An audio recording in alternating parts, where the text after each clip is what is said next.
Yes, your audio's on now.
Isaac's won third game. I think Phoenix yet to get out. We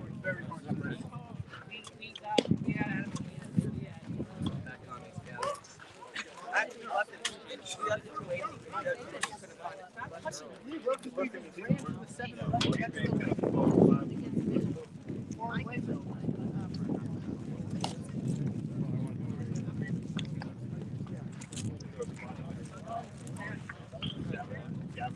What?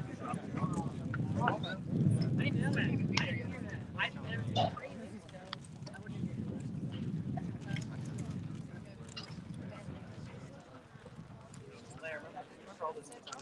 Remember the stuff we had in the you did. I had that last tip. I had that video of you getting it.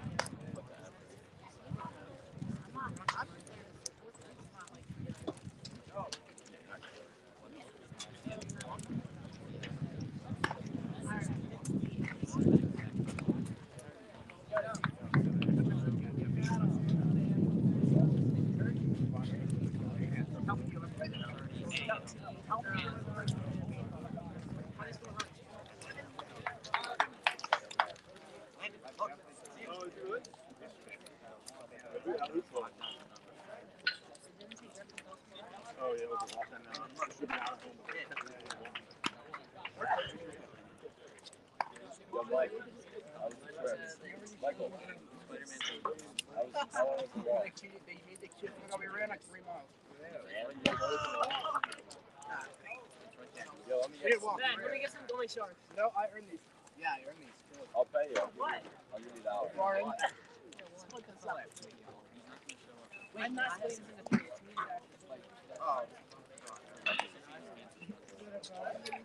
Maybe some pizza. Good afternoon and welcome here to Conestoga High School for our pregame show and, of course, our Delco Baseball Now game of the week between Conestoga and Lower Maryland. Welcome, everybody. David Slensky, Brendan Ricciardi with you here. Great to be here at 3:45 today. No classes, no exams. Beautiful day for baseball. Brendan, umpires are here. We're almost ready to start. We've been waiting for weather like this all year, but also for a place where we have good internet. We got a good spot. What could possibly go wrong, right? Well, there's still 7 more innings left to go, but looking forward to this matchup. Number 4 and number 5 in our power rankings.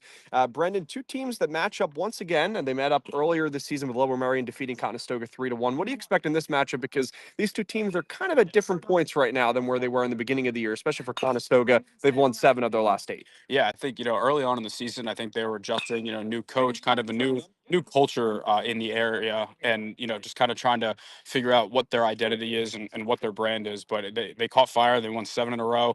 They had the unfortunate path of having to face Austin Havertine on Monday, but I think that they built a lot of confidence in this streak that they got to keep it rolling. Absolutely, Brendan. I think that was well said. Conestoga playing their best baseball now as we head to the end of April. Let's talk about Lower Merion. They've won 4 consecutive games. Their schedule maybe has been a little easier than Conestoga's over the past couple of weeks. What have you made of Lower Merion over the last few weeks? They were definitely, we said it all along, them and O'Hara have kind of been like the 2 surprise teams in the area because Lower Merion lost their top 4 pitchers. Really, it's hard for any team to replace even losing their top 2 pitchers, but when you have 2 identical twin brothers that are both coming in and pitching really well, it makes life a lot easier. Well, the Heck twins also make things a lot easier as well. Justin and Brian. Justin going to get the start today for the Aces. 20 innings pitched this season, an ERA at 0.34. He's been awesome this season, and really to have such a 1-1A, as Coach Quinn said the other day. Yeah, I know that last year our guy Ben Thorpe couldn't make it today, but he said that he was watching a Legion game last summer, which we don't really do too much Legion overall, but he did a Legion game and he saw Justin's brother Brian pitch and texted me. He's like, he's pretty good, and we kind of got an idea that they were coming, and these guys, they've been a lot better than we anticipated. I thought they were gonna be a solid team. I didn't see a win here, putting them at 9-3, and they've been very impressive. Well, Conestoga the last few years have had a hard time kind of getting over that 6-win hump, and had the opportunity to talk to Coach Greco a little bit earlier, and he said they're already at 7 wins, playing their best baseball and trying to roll on. And you have to remember too, this Conestoga Conestoga team lost their first 5 games and now have won 7 of their last 8. The only loss was against Radnor in a very close game. I mean, 4-2. Havertine was simply fantastic. 16 strikeouts. Pretty much good luck and a prayer when Havertine is on the mound and you're facing him. Conestoga 7-6 overall this season. Lower Merion 10-4. A great matchup here in our Delco Baseball Now game of the week. We'll take a break and be back with more action on the other side of things. We'll also talk about our starting lineups on this beautiful day from Conestoga High School here on Delco Baseball Now's YouTube channel.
Welcome back to Conestoga High School here on this sunny and really beautiful Wednesday afternoon for baseball. Conestoga and Lower Merion High School coming up next here on Delco Baseball Now's YouTube channel. David Shapansky, Brendan Ricciardi. Quick little pregame show. Had some opportunity to do that with the umpires not here quite yet.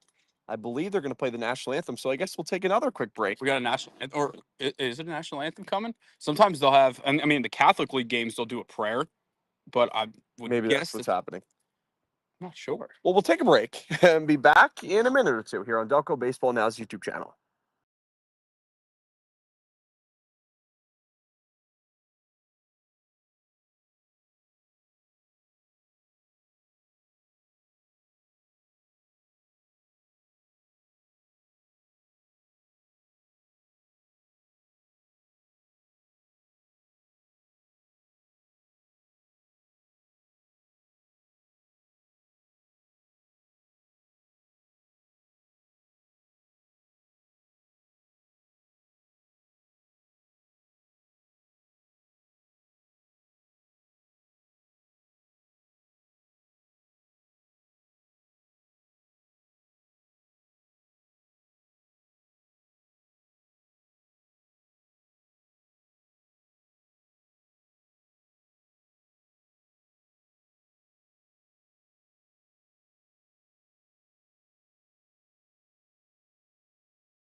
You're good. Welcome. We are officially ready to go now for baseball. Lower Merion versus Conestoga here from Conestoga High School on this beautiful Wednesday afternoon. The national anthems are done. The umpires are here, which is what we were waiting for. And we are ready for baseball here on this Wednesday. David Shapansky, Brendan Ricciardi with you here. Brendan, how you doing today? I'm doing very well. Appreciate you asking. I'm excited to watch this game, and we've been waiting to see both of these teams. This is both of their first debuts on the Delco Baseball Now game of the week. I'm excited to get out here. Well, we had a chance to do a quick little pregame show today. I had some extra time, but as we said in the pregame show, number 4 and number 5 in our power rankings matching up today. And we'll first start with the lineup for the Lower Merion Aces, who come into this game with a record of 10-4, 4 consecutive wins for Lower Merion. Ryan Scholes will lead things off. Gus Wright will bat second. Brody Slensky will bat third. Nicholas Straught will bat fourth. Charlie Parsons, who Coach Quinn said has really been kind of the underrated player of the year, has really bounced back after struggling in the beginning of the season. Parsons will bat fifth. Calvin Rendell will bat sixth. Toby Myers will bat seventh. Leo Offberg will bat eighth. And Matt Hartstein will bat ninth. Again, Scholes, Wright, Zlinski, Draught, Parsons, Rendell, Myers, Offberg, and Hartstein will be the 9 for Lower Merion. And Brendan, they will face the left-hander, battle of the lefties today, Henry Forrest, who's on the mound. 25 innings this year for Forrest, 29 strikeouts with a 2.24 earned run average, only 10 walks this year. He's been really good for Conestoga. Yeah, this is my nightmare, a lefty-lefty matchup. As a lefty hitter, I'm just getting bad flashbacks here. But, both of these guys have kind of embraced, like, the role of being, the number 2 pitcher on their team, and have both really done a great job at that. In high school, you always say that to win a championship, you need to win. You need to have 3 pitchers, but to win games, you need 2, right? You need to have your 2 strong 1-2 in the rotation, and these guys have both been big reasons why they have gotten this far so far. Really, the crowd beginning to come in. It's going to be a great matchup today. And yeah, 2 lefties, 2 really good pitchers. On the other side, when Lower Merion comes to play the field, we'll see Justin Heck, the Heck twins, who've been fantastic, taking Lower Merion by storm, I should say, on both sides of the baseball, but pitching-wise especially. An ERA of 0.34. Yes, folks, I said that correctly. 0.34 for Justin Heck this season. We'll get to see him match up against Conestoga in the bottom of the first. But we are ready for baseball. The defensive alignment in the outfield for Conestoga, left to right, Queasy, Banks, Evers, and Lee. Left to right in the outfield. Actually, I don't think I did put the right fielder there. We'll get to that in a second, the defensive alignment. We're ready for baseball. I got right field Rentanen, center field Evers, that is it. and left Yes. field Queasy. And then in the infield, Cherney, Sora, Lee, and Hunter. Jones doing the catching today. First pitch of the day is hit on the ground over to short. Sora's up with it, throws from the edge of the grass, and he is out. So a quick out on one pitch there to retire Ryan Scholes. And that's exactly how Henry Forrest wanted to start his afternoon. And that will bring up Gus Wright. Wright, a .353 hitter for Lower Merion. And really, 2 of these teams playing some of their better baseball right now, Brendan. Yeah, we're getting them at the right time. Conestoga, we thought they were buried, but they decided to make things interesting.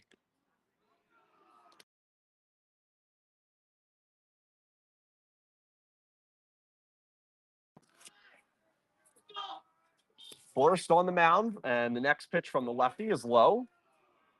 I believe it's 2-0. We're trying to do our best to see the count here. 2 balls and no strikes, I believe the count to Gus Wright. Again, batting second for Lower Merion.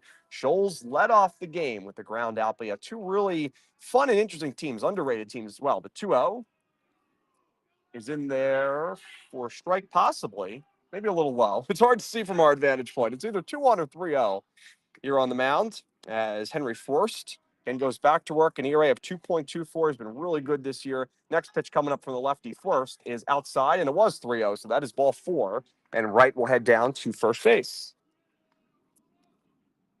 And here's Brody Zlinski, who comes up here, a .313 hitter. I mean, he's been really kind of in the middle of the order, a guy who's done a lot of things for this offense. Yeah, I mean, last year he was I believe, second team All Delco corner infielder for us. That's kind of how we split things up last year at third base. I believe he's playing second base today. Yeah, .313 hitter, .465 on base percentage. And there is a strike. It's 0-1. Runner at first is Gus Wright. We'll see if he takes off here in this game. He has 10 stolen bases, tied for the team lead with Brody Zlinski. So a lot of speed here in your 2 and 3 spots in the batting order. One out here in the top of the first. No balls and one strike to count. Force the lefty, gives a look back to the runner. Comes set, delivers home. This one's caught at the mound by Force. He heads a second for one. The throw back to first on a scoop cannot be pulled in by Hunter on a low throw. But they will get a fielder's choice there. Nice play on the mound by Forst to at least get one out of that ball that had some eyes up the middle.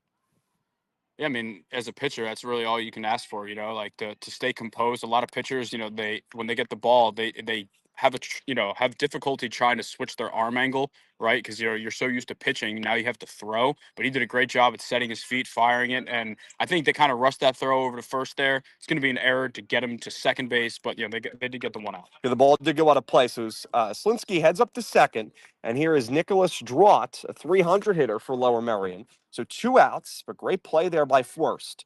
Runner on second, and it's nothing. Forst going back to work with 2 outs here in the first. And the first pitch here, this at bat, is in there a little bit possibly for a ball. It's very hard to tell. We're trying to go with dugout reactions again. Got some parents in the way, but that's okay because their kids playing. So Draught, again, a 300 hitter.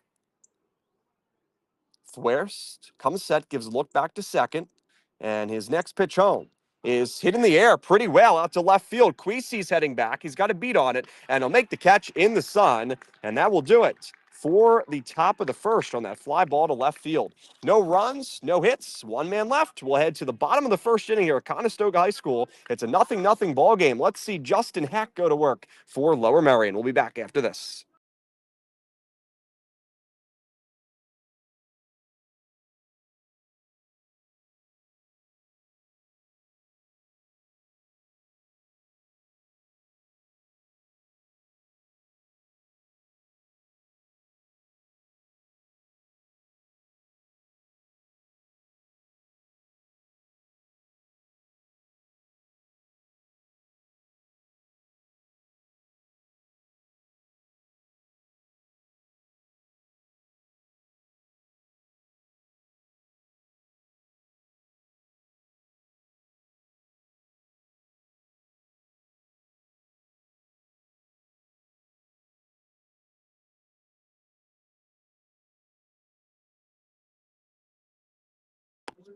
Welcome back here to Conestoga High School. Good first inning there for Forst on the mound for Conestoga.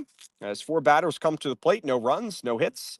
One man left. Led to the bottom of the first, and let's take a look at Conestoga's starting lineup. James Queesy will lead off, a 344 hitter. Cooper Banks will bat second. Chase Cherney will bat third. Luke Hunter will bat fourth, who's really been the big star for Conestoga.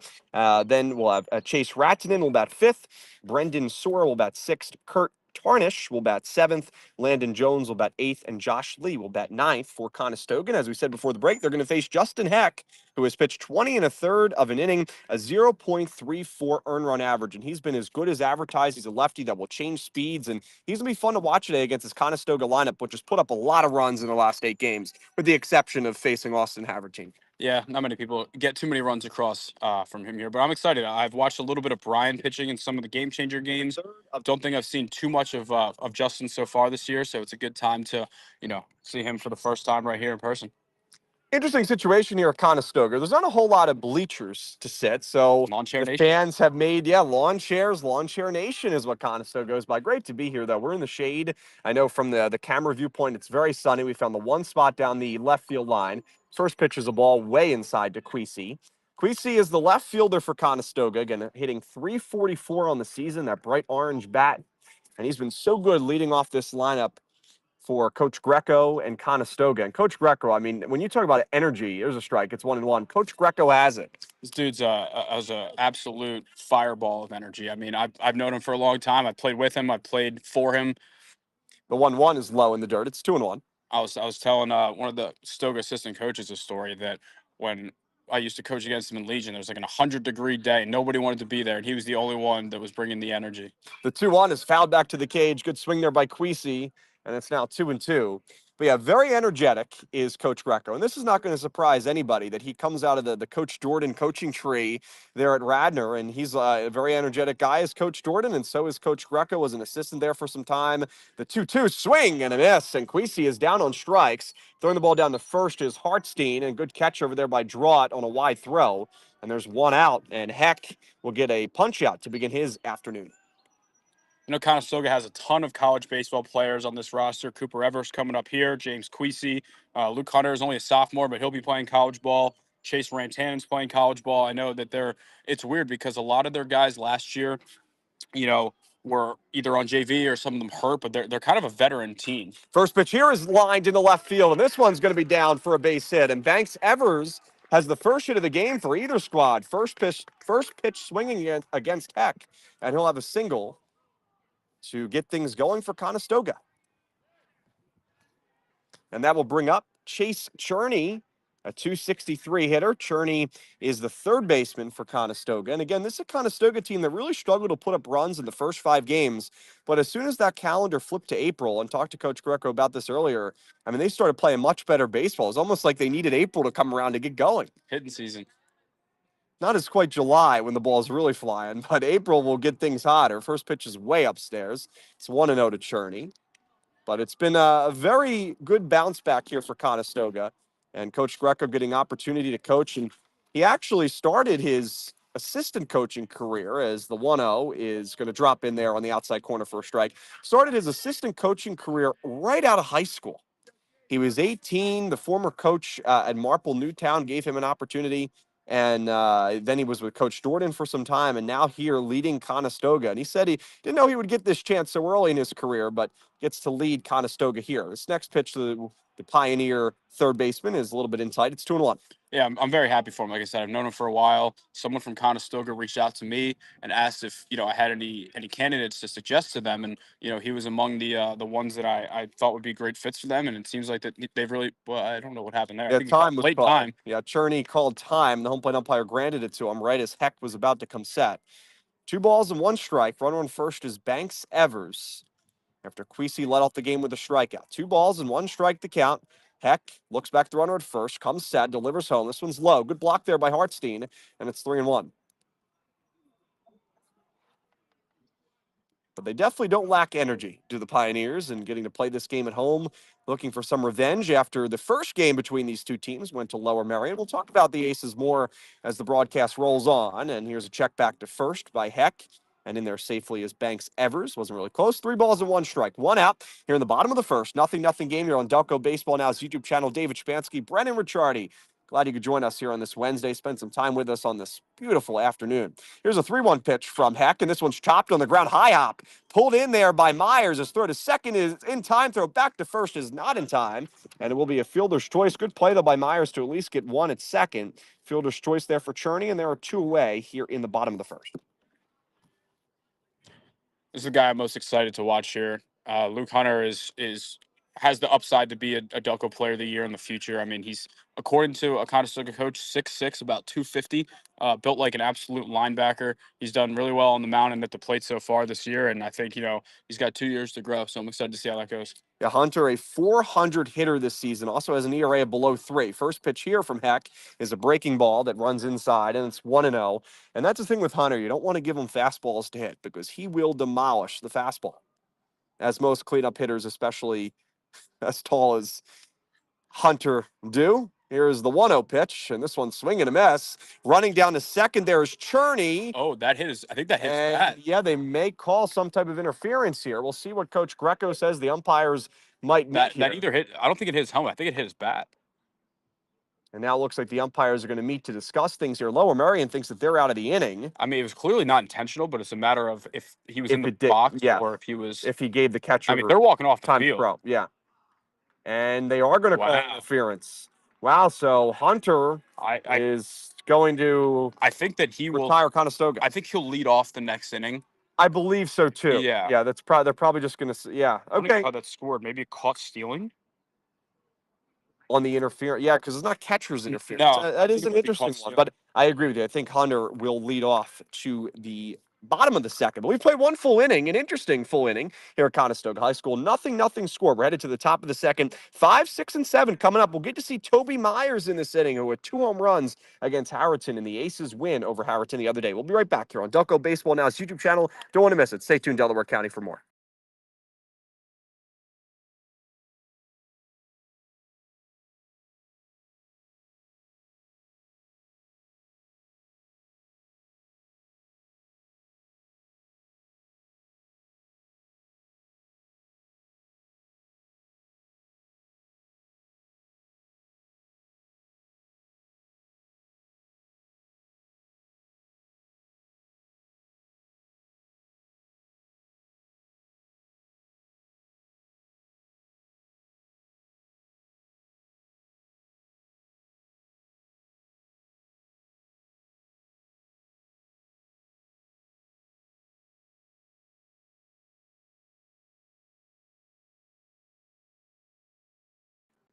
Welcome back here to Delco Baseball Now's YouTube channel. Top of the second we go. A scoreless inning here at Conestoga High School as the Pioneers battle the Lower Merion Aces. David Chapansky, Brendan Ricciardi. Brendan scores in the Central League and around Delco. Take it away, buddy. Yeah, we got Radnor already up 3-0 on Strathaven early. We got Haverford trailing Garnet Valley 2-1. Something interesting to note as the Fords look for a perfect season. Interborough leads Academy Park 4-0.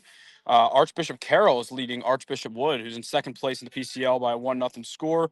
Delco Christian leads the Christian Academy 5-0. Every other game is scoreless, but we'll talk Cardinal O'Hara and LaSalle 0-0. Same with Bonner and St. Joe's Prep. Upper Darby is taken on Ridley. Harriton's got Pencrest. We got Springfield and Marple. So for anyone that's familiar with the Central League, the way the schedule works is that we're back to opening day now. Everybody's played everybody once. We're 11 games into the year. Now you're going to repeat with the teams. The 5A teams will play the 5A teams again. The 6A teams will play the 6A teams again. So now we're at that point now, and I believe if you want to mathematically, we're about 2/3 the way. And if Lower Merion wins this game, at least according to Coach Quinn, who has done some point totaling, the Lower Merion Aces will be in the playoffs. So they're fighting for that spot here today. Charlie Parsons will lead it off for the Aces. 5, 6, and 7 coming up. Parsons, Rendell, and Myers for the Road Lower Merion Aces in their maroon uniforms. And they are beautiful. Both of these teams sporting some maroon colors in their uniforms. First pitch here from Fuerst. Swing and a miss. 0-1. Good looking uniforms here on both sides. And going back to what you said with the playoffs last year, Ridley was 8-8 and they made it. Maybe the last team in, if not one of the last teams in. So I'd like to think that, first off, I don't think if they win they're going to lose out the rest of the year. But if they were to do so, 9-7 I would think we'll get you in. 0-1 is a good pitch there on the outside corner, called for a strike. It's 0-2 to Parsons, who's hitting .435 as a home run and 10 RBIs. And he's a very interesting guy in this lineup for the Aces. As here comes the 0-2 pitch from Fuerst, and it's in the dirt. I think that hit him. Oh, they're going to say it did get a piece of Parsons, so he's going to head down to first. I thought that one might have bounced again. We are kind of far away. I think it did bounce, but I think that I'm pretty sure that does count still because I've had that happen a few times. All right, so I don't think it's first record. Hit by pitch there for Parsons, and here's Calvin Rendell coming up for the Aces. But to finish what I was saying about Parsons, I had the chance to talk to Coach Quinn the other day about him specifically, and he said, as I said in the open, kind of one of the underrated players, but he started in his freshman year pretty much all the time. First pitch here was a bunt. It's laid down by Rendell, back to the mound. Fuerst goes a second. This ball is going to sail into center field, but the center fielder, Banks Evers, was there closely enough to pick up that bad throw. But now it's runners on first and second, and that's going to be an error there on the pitcher Fuerst on the throw to center field. Yeah, it's a tough one. We talked about in the first inning when he tried to turn that double play when he got that one and fired right back to second calmly. That one a little more rushed on the bunt. Not sure he quite set his feet in time and just sailed on him a little bit. But to talk a little bit, just to finish up what I was saying about Parsons earlier, he was a guy that started in his freshman year all the time, and now he's over there at second base. He was told that he wasn't going to start this year, that they were looking for a place for him in the lineup, Coach Quinn said. And pretty much the mentality was that he was going to go to work, and he really went to work hard, especially at the plate. And he pretty much forced him to put him into the lineup. And ever since, he's really been tearing it up, one of the main pieces of this offense for the Aces. Yeah, I mean, he's got 2 triples in one game, I recall seeing earlier. Not easy to do. It's just a great – no, I don't have 2 in my life. And that's a great mentality to have. First pitch here to Myers. He's dangerous, too. It's a big cut and a miss. I can see how he had 2 homers in their last game. Yeah, had the opportunity to sit in front of the batting cage here when Lower Merion was taking some batting practice here. And this batting cage is in the midst of a trade. It must be impossible to see if there's even some clouds in the sky. but they were joking, or I think being serious, and it was Toby going to hit home run today. Well, we'll see. Hit two the other day against Harriton. Next pitch is in the dirt, and it's 1-1. It said he's playing his college baseball in Texas. Yeah, the University of Texas, Permain Basin, if I'm saying that right. One of the satellite branch, schools. yeah, branch of the University of Texas. D2, he's going to get an opportunity. Good for Myers. Work his way up to the big club. Yeah, it definitely could be a possibility. It's happening. It's not hit for a high average yet this year, but really brings a power threat and gets on base as well. Fuerst comes set. Runners on first and second. The 1-1 is a called strike, and it's 1-2. Nobody out here in the top of the second inning. Lower Merion taking on Conestoga as the Aces threaten. They look to sweep the season series against the Pioneers. 1 ball and 2 strikes the count to Toby Myers. Leo Uffberg, who has a bet with Brendan going. We'll talk about that when he steps up to the plate. 1 ball and 2 strikes the count. Lefty-righty situation. The lefty first on the mound. He comes set, looks back the runners. And the pitch from the lefty, the 1-2, is hit on the ground hard over to third. Up with it is Cherney. His throw is to first, and it is in time to get Myers, but it will work as a sacrifice bunt. As heading to second there is Rendell, and moving up to third is Parsons. So second and third with 1 out for your man, Leo Offberg, who might be getting a hat if he at least gets a base hit here or keep his 3 for 3 alive. Yeah, he came up to me and was talking to us, and he liked my hat. He's like, if I go 3 for 3, can I have one? I'm like, well, I got an extra one in the car, but I told him it has to be exactly 3 for 3, no 4 for 4, no 5 Yeah, for you 5. said that if he does get a chance to go 4 for 4, might have to pull himself out of the game. Yep. Yeah. Hamstring's always believable. Here's Offberg, But freshman, though, so I like the confidence. A 375 hitter is Offberg, and he's been a big part, too, at the bottom of this lineup. You know, this Lower Merion team, and Coach Quinn also talked about this, has really never been known for their offense.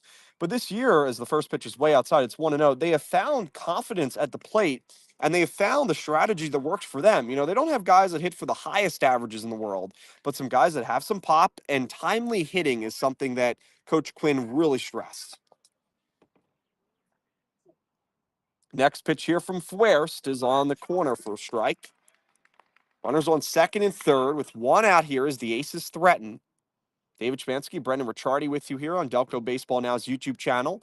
The corners are going to play in. Hunter on the grass over there at first. Cherney on the grass over there at third as Fuerst tries to cut down any runners. The pitch to Uffberg is low in the dirt. Good block there behind the plate by Jones.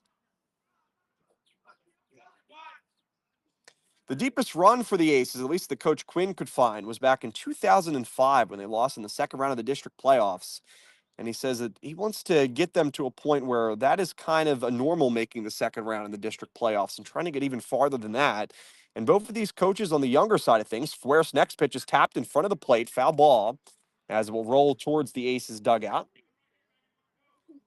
I believe it's a 2-2 count. I think so. I know 2 years ago they beat Neshaminy in the first round with East Carolina recruit Van Wilner pitching. I think they lost their second game.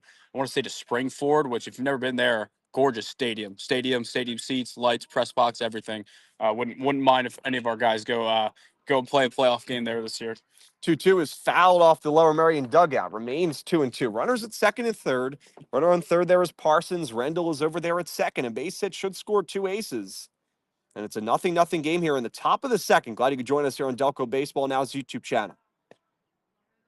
Henry Fuerst trying to dance out of the damage. And the 2-2 pitch from the lefty. Fouled back. Good swing there from Uffberg. And this is, again, you know, what we talked about at the bottom of the lineup. Uffberg, a freshman, putting up a fight for Lower Merion. He has a 375 batting average, 375 on base percentage. He's played in 8 games this year, but he's taken advantage of as many opportunities as Coach Quinn and the Aces will give him.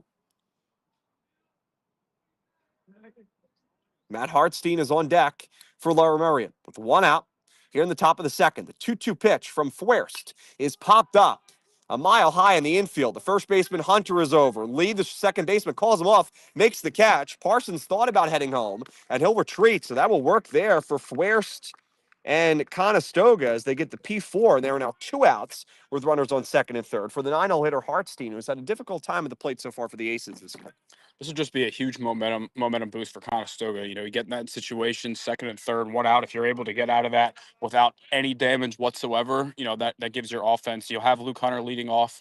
I'm under the assumption that it's a caught stealing. I don't think Luke is the one who's out. I don't think that would be the case. Could be wrong. Baseball is a weird game. Well, here is Matt Hartstein, and it's at a big moment here, a big momentum swing for either team. But Hartstein trying to get a base hit. He's a 182 hitter, on base percentage of 280, and OPS of a little bit above 460. He's had 22 at bats. And we'll see if he can come up with a big hit here. 2 outs. Pitch from Force is lined into left field. That's going to drop in for a base hit. 1 run is in. Here comes Rendell. He's speeding home. Throw is to home. Heading for second is Hartstein, and he is safe. What a big hit for Matt Hartstein in the 9-hole. And Lower Merion is up here at Conestoga. It's 2-0. Wow, Brendan.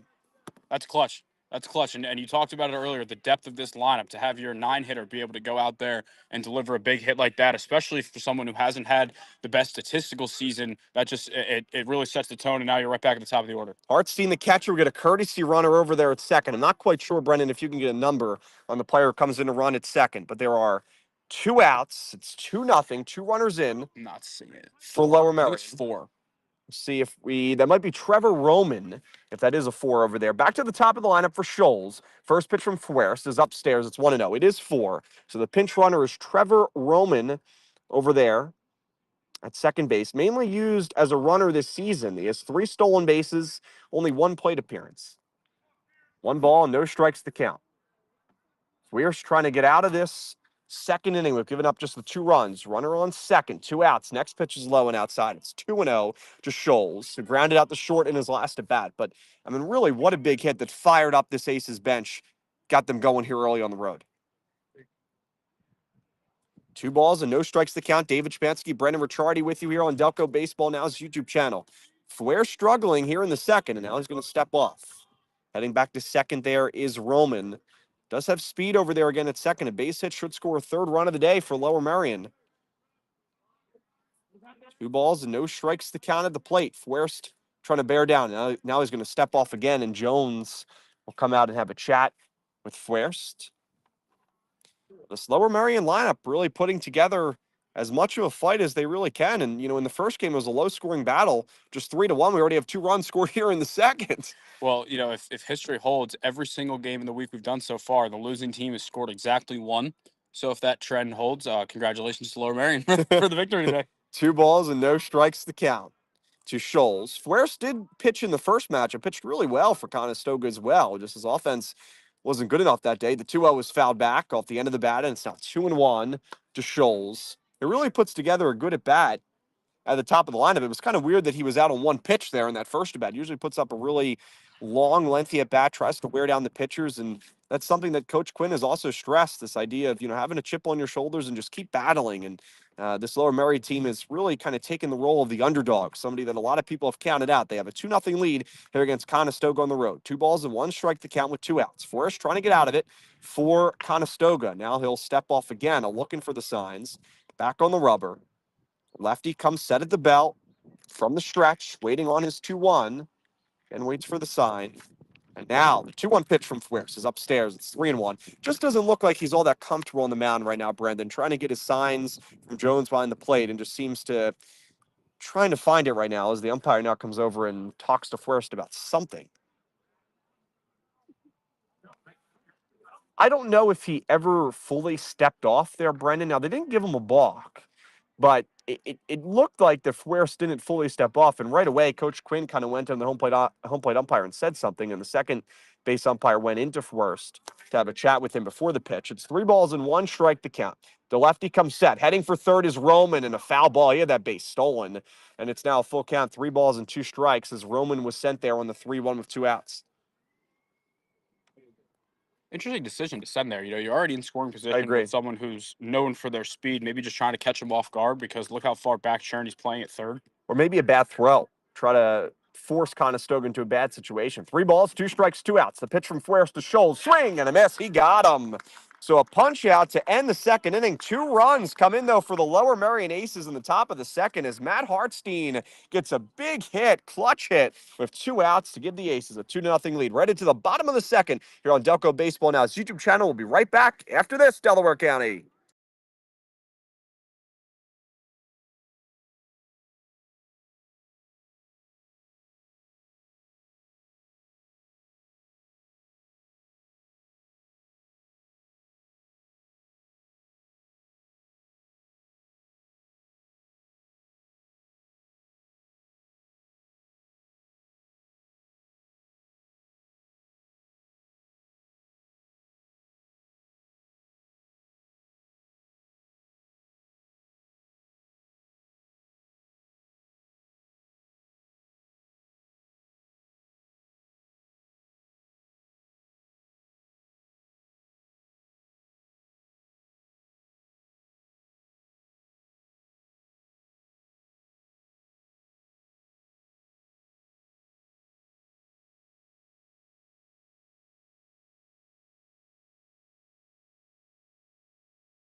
Welcome back to Delco Baseball Now's YouTube channel. Our Game of the Week coverage. Conestoga taking on Lower Merion High School 2-0 lead for the Aces here in the bottom of the second. So we didn't really find out an answer, but what we do know is that Luke Hunter is out. So that wasn't on the runner. It was some kind of interference. Hunter was called out. On Game Changer, it says Luke Hunter out in parentheses other.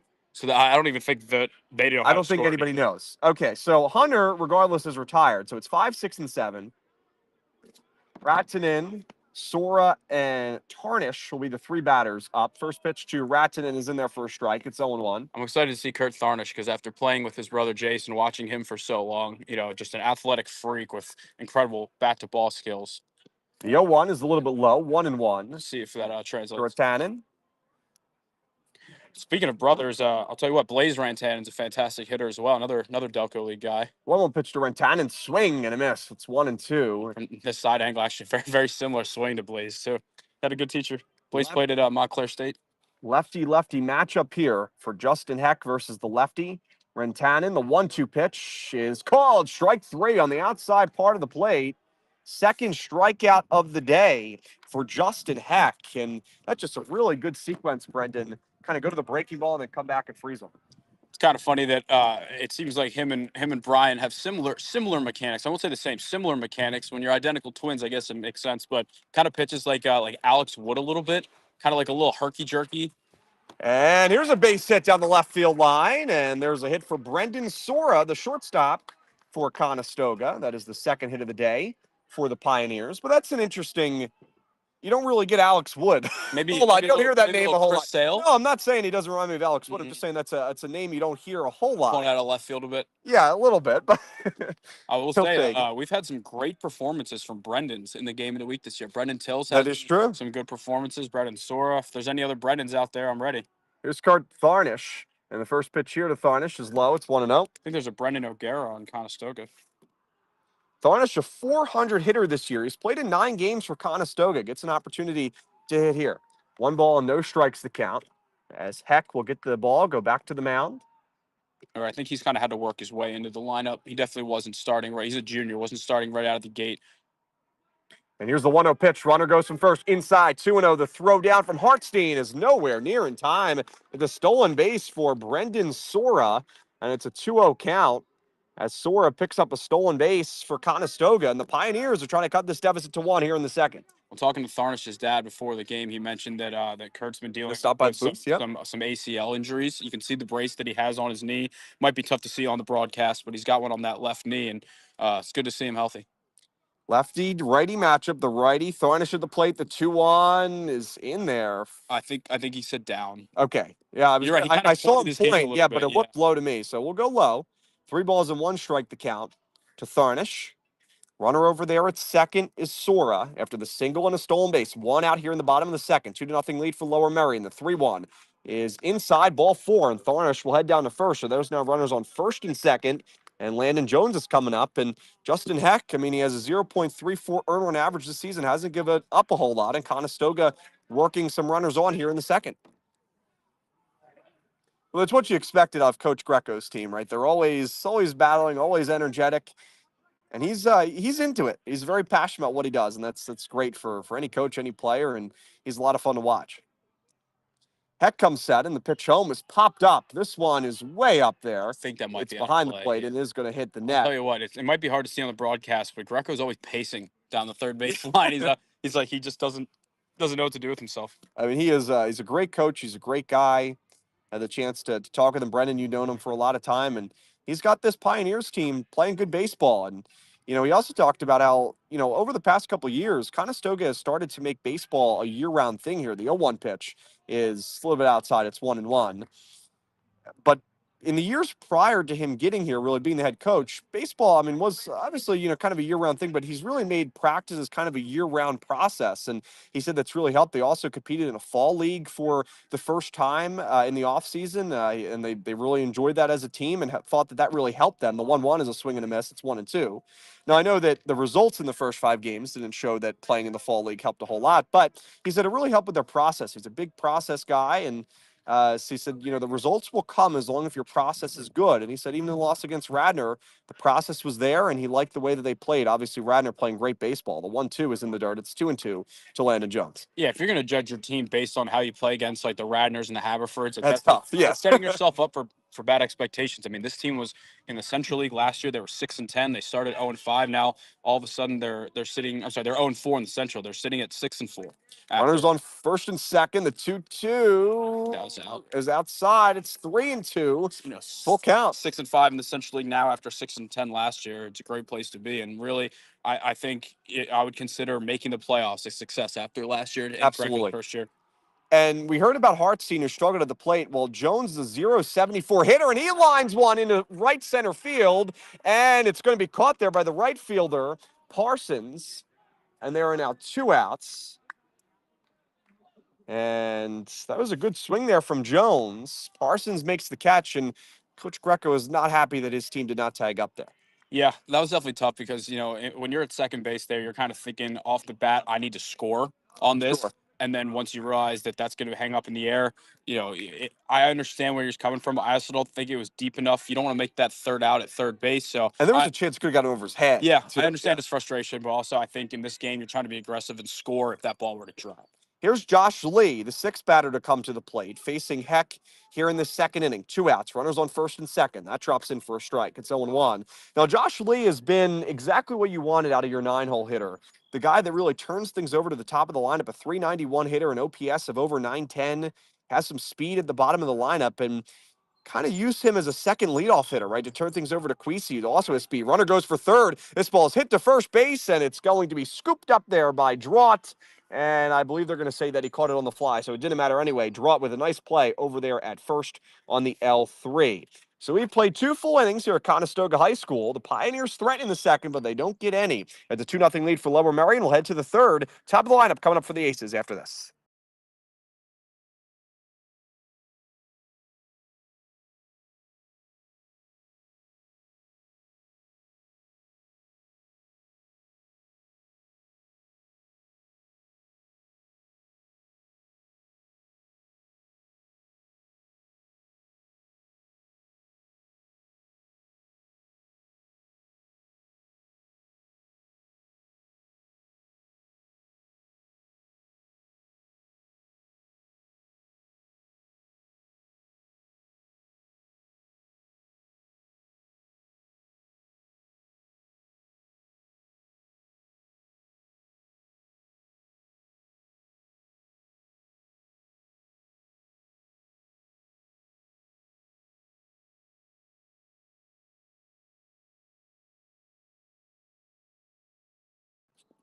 All right, so get some score updates from around Delaware County here while we wait. Strathaven trails Radnor 3-0. Springfield has taken a 1-0 lead over Marple Newtown. We got Haverford leading Garnet Valley 3-2. Harriton leads Pencrest 1-0. Interboro's up 9-0 on Academy Park. Ridley leads Upper Darby by a 3-2 score. Bonner trailing 5-0 to St. Joe's Prep. 6-0. Wow, that happened fast for a Bonner team that had really been pitching and really been playing well. Johnny Ortega, 6 runs allowed. Only 3 of those earned. 3 Bonner errors. So much for that. Bonner defense had been playing a lot better. Delco Christian leads the Christian Academy 7-1. Archbishop Carroll leads Archbishop Wood 2-1. LaSalle leads O'Hara 1-0. And if we want to add them in here, Malvern Prep leads Shipley 2-1. Yeah, I think the O'Hara game is very interesting because, right, they've been a team that we've talked about as underrated all year, but they've started to hit a point where they've struggled and come back down, if you will, from their really high success in the beginning of the season. So it'll be interesting to see if they can kind of righten the ship once again, get back in the win column and finish the season strong. Because this is kind of the point where, you kind of get to the end of the season here coming up in the next couple weeks, and this is where a lot of teams are playing their best baseball, and you have to be ready to go. We'll see if O'Hara can respond there. Back here, Conestoga High School, David Chmansky, Brendan Ricciardi with you. We're at a 2-0 lead for Coach Quinn's Lower Merion Aces, and they go to work here in the top of the third. Gus Wright, Brody Slensky, and Nicholas Straught, 2, 3, and 4 coming up. A lot of speed here from Gus Wright and Zlinski. First pitch here showing bunt there is Wright, and he'll pull it back, take a strike from Fuerst. What have you seen so far from Fuerst on the mound? I think that second inning was a little rough. I think he started to kind of doubt his stuff a little bit overall, but I think he's been, overall he's been throwing strikes, and what are you going to do when the 9-hitter beats you? Sometimes you got to tip your cap, right? 353 hitter is right. The 0-2 is in there the 0-1 is in there for a strike. It's now 0-2.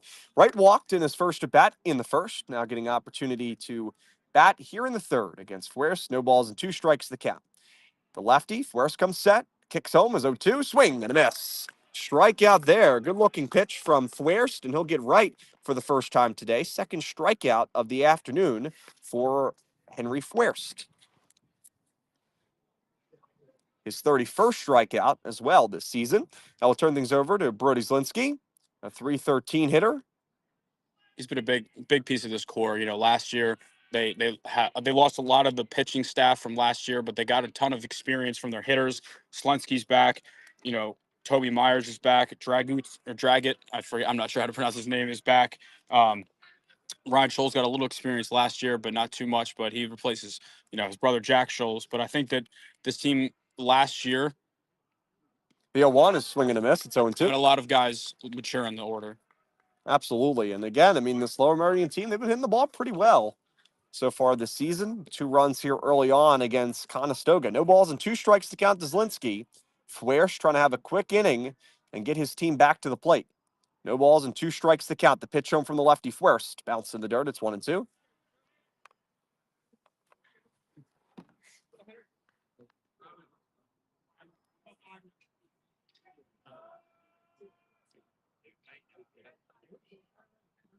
One ball, 2 strikes to count.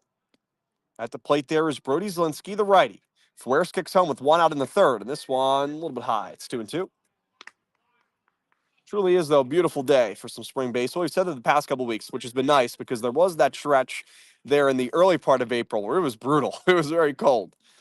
2 balls and 2 strikes to count. Count even. Fuerst, the lefty, will step off.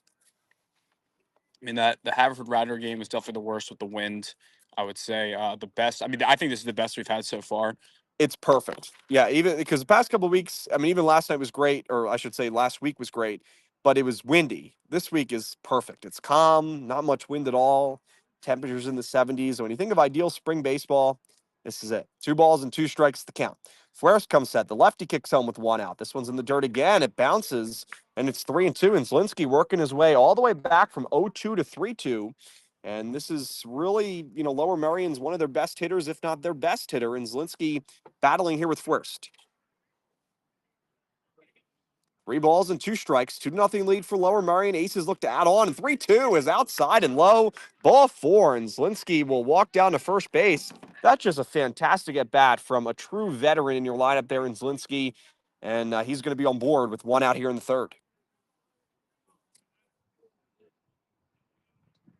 Here's Nicholas. I thought it was Drought, but Dragut I think sounds good. So Dragut is going to come up to the plate. Lefty situation. Dragut flied out to the left field in his first at bat. Hit the ball on a line, but Quisi was out there for Conestoga. First pitch here from Fuerst to begin the at bat is in there for a called strike. So 1-1. Well, we've talked about, on the other side of things for Conestoga, Luke Hunter is tall. How about Dragut? Lefty there at the plate. He's pretty tall as well. And if I'm not mistaken, I believe he's also a sophomore. Yeah, I mean, some of the younger players coming up here. No balls and 1 strike to count. Fuerst comes set, looks back to first. This ball's hit up the end of the bat to short. Sliding there is Sora. He'll throw it to second in time. Good job by Lee to hold the bag, and Sora will get the out there, score the putout 6-4, and there are 2 outs. Fielder's choice as Dragut will head to first, but that's just a tremendous play in the hole as Sora is able to go to his right, and that's one of those plays, too, where you kind of have to have the time clock in your head because he had plenty of time as Slensky was not really running all that well to second base. Yeah, I honestly think that his internal clock originally said we're going to first on this, but when he saw how far away Slensky was, I think he said, hey, we got him right here. Don't overcomplicate it. Yeah, don't want that runner to get in scoring position. 2-0 lead for Lower Merion. Swing and a miss from Parsons. It's 0-1. Parsons was hit by a pitch in his first at bat. Came around to score the first run of the day for Lower Merion.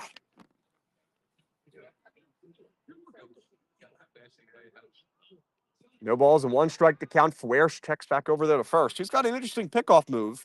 I can see how it could be a little dangerous, as those lefties always do.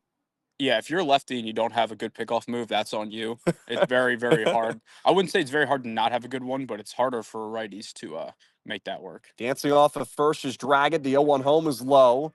It's 1-1 to Charlie Parsons. Especially if you're in a level of baseball where you only have one ump, like if you're at, like with the Del Val game we were at, it's almost impossible for them to call that. Coming up, we'll have our broadcast question of the week. You don't want to miss it. Talk about that. And maybe we should make it an inning every week. Maybe the 4th inning, 5th inning, the 1-1, swing and a miss. It's 1-2. I like that. We'll try the 4th today. I like it. Why not? Not the RAV 4th inning, but we can call it the. Hey, if someone out there wants to sponsor it, be our if guest. Toyota is listening, 1 ball and 2 strikes to count. Ben Thorpe and I have stated multiple times we can be bought. 1 ball and 2 strikes to count to Parsons. 2 outs. The 1-2 is hit on the ground hard over to third. Hard hop off the edge of the grass. Cherney trying to stay with it. His throw to first is not in time. Great hustle there from Parsons to get down the line. Dragon will move up to second, and Cherney did everything he could, Brendan, but that ball took a monster hop off the edge of the grass. Yeah, I'm not sure. We'll check the scoring. Could be a hit, could be an error. It took a very odd hop. I think you got to give him a hit there with the way that hop hit off the edge of the grass. I mean, there's really nothing Cherney could do. Bobbled it a little bit. If he didn't bobble, it might have made it, but that hop is so unexpected. At least I would give Parsons a hit. And here is Calvin Rendell, a 321 hitter. He'll take a strike on the outside part of the plate. He reached via an error in his last at bat. Also came around to score. 2-0 lead for the Aces. Top of the third. No balls and 1 strike to count. There are 2 outs. Runners on first and second for the Aces. Fueres comes set for Conestoga, trying to get the Pioneers out of this third. The 0-1 drops in a little bit high. It's 1-1. Conestoga fans didn't like the call there. That looked like a strike. 1 ball and 1 strike to count to Rendell. David Spansky, Brendan Ricciardi with you here. And I believe Fueres might have just asked the home plate umpire where that pitch was. Kind of took off his hat, did not look all that happy with the call. You can't blame him because that did look like a strike. And in this situation, especially here, trying to strand the runners, that's a big call. 1 ball and 1 strike to count. Lefty. The pitch to Rendell is popped up our way. Wow, Brendan, this is for us. Heading towards the batting cages. A little weak in terms of getting to us, but it's a foul. We're ready. 1-2. Go back to what you were talking about with Fueres. I think that, one of the biggest parts of maturing is any young baseball player is learning how to talk to umpires. Obviously no ump wants to be shown up, but just trying to learn how to talk to them, how to be respectful about it is very important. Yeah, and each umpire is a different strike zone, of course, and you have to learn how it goes. Time goes on. The 1-2 is hit in the air pretty well at the center. Banks Evers comes in. He'll calls off the right fielder and make the catch for the third and final out. Lower Merion threatens in the third. They do not add to their 2-0 lead. We'll head to the bottom of the third, and that's where we'll see the top of the lineup for Conestoga. 1, 2, and 3. Queasy, Banks Evers, and Cherney coming up here on Delco Baseball Now's Game of the Week.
All right, back here for some score updates here as we await the bottom of the third. Springfield leads Marple Newtown 1-0.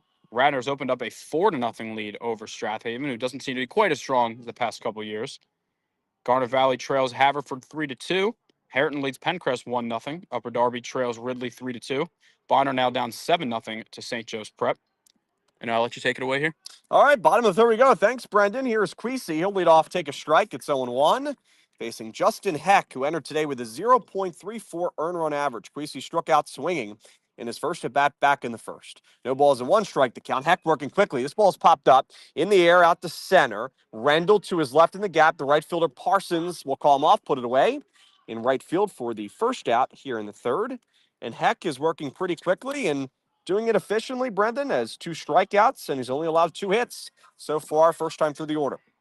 Yeah, I'm excited. I don't know if it'll be this ending or next, but I'm excited to actually get to see Luke Hunter hit. I don't listen. The rule is the Yeah, rule, but that's been I the don't. interesting part of today's I game. don't think that that should have been an out for him. I think the runner should have been called out.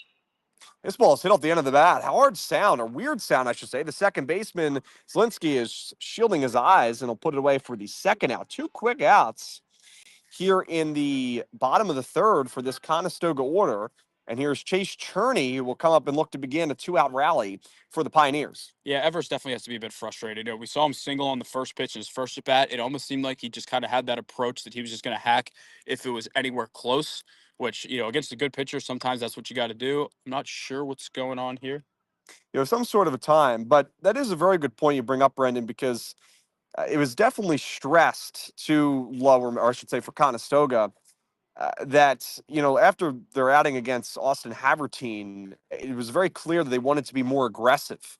Having the opportunity to talk with Coach earlier today, I mean, it was just Coach Greco. It was very clear that, he didn't want them to get into so many 2-strike counts, and they did against Havertine. So I think that has kind of resulted in them swinging a little bit earlier in counts because Heck is such a good pitcher.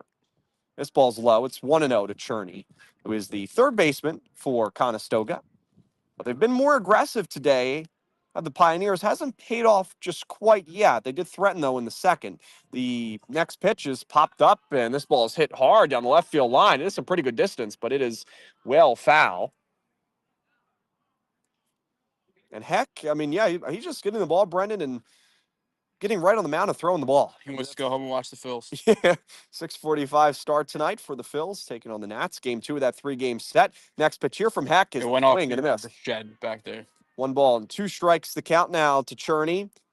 As Heck looks for a 1-2-3 inning. It would be his second of the game if he could get it. And the 1-2 pitch upstairs. It's 2-2 on a fastball. Overthrew a little bit there, did Heck. 2-0 lead for Lower Merion. David Spansky, Brendan Ricciardi with you here on Delco Baseball Now's YouTube channel.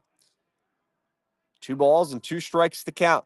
Justin Heck, the lefty, comes set, delivers to the righty. Cherney hit on the ground. Heck falls down, try to get it. The shortstop right has to hurry, and his throw across the diamond will be in time to get out Cherney and score the putout 6-3. It is a 1-2-3 inning for Justin Heck. He's through 3. We're through 3 at Conestoga High School. We're to the top of the fourth. 2-0 lead for the Lower Merion Aces as they try to pull off an upset here today at Conestoga. Right back after this.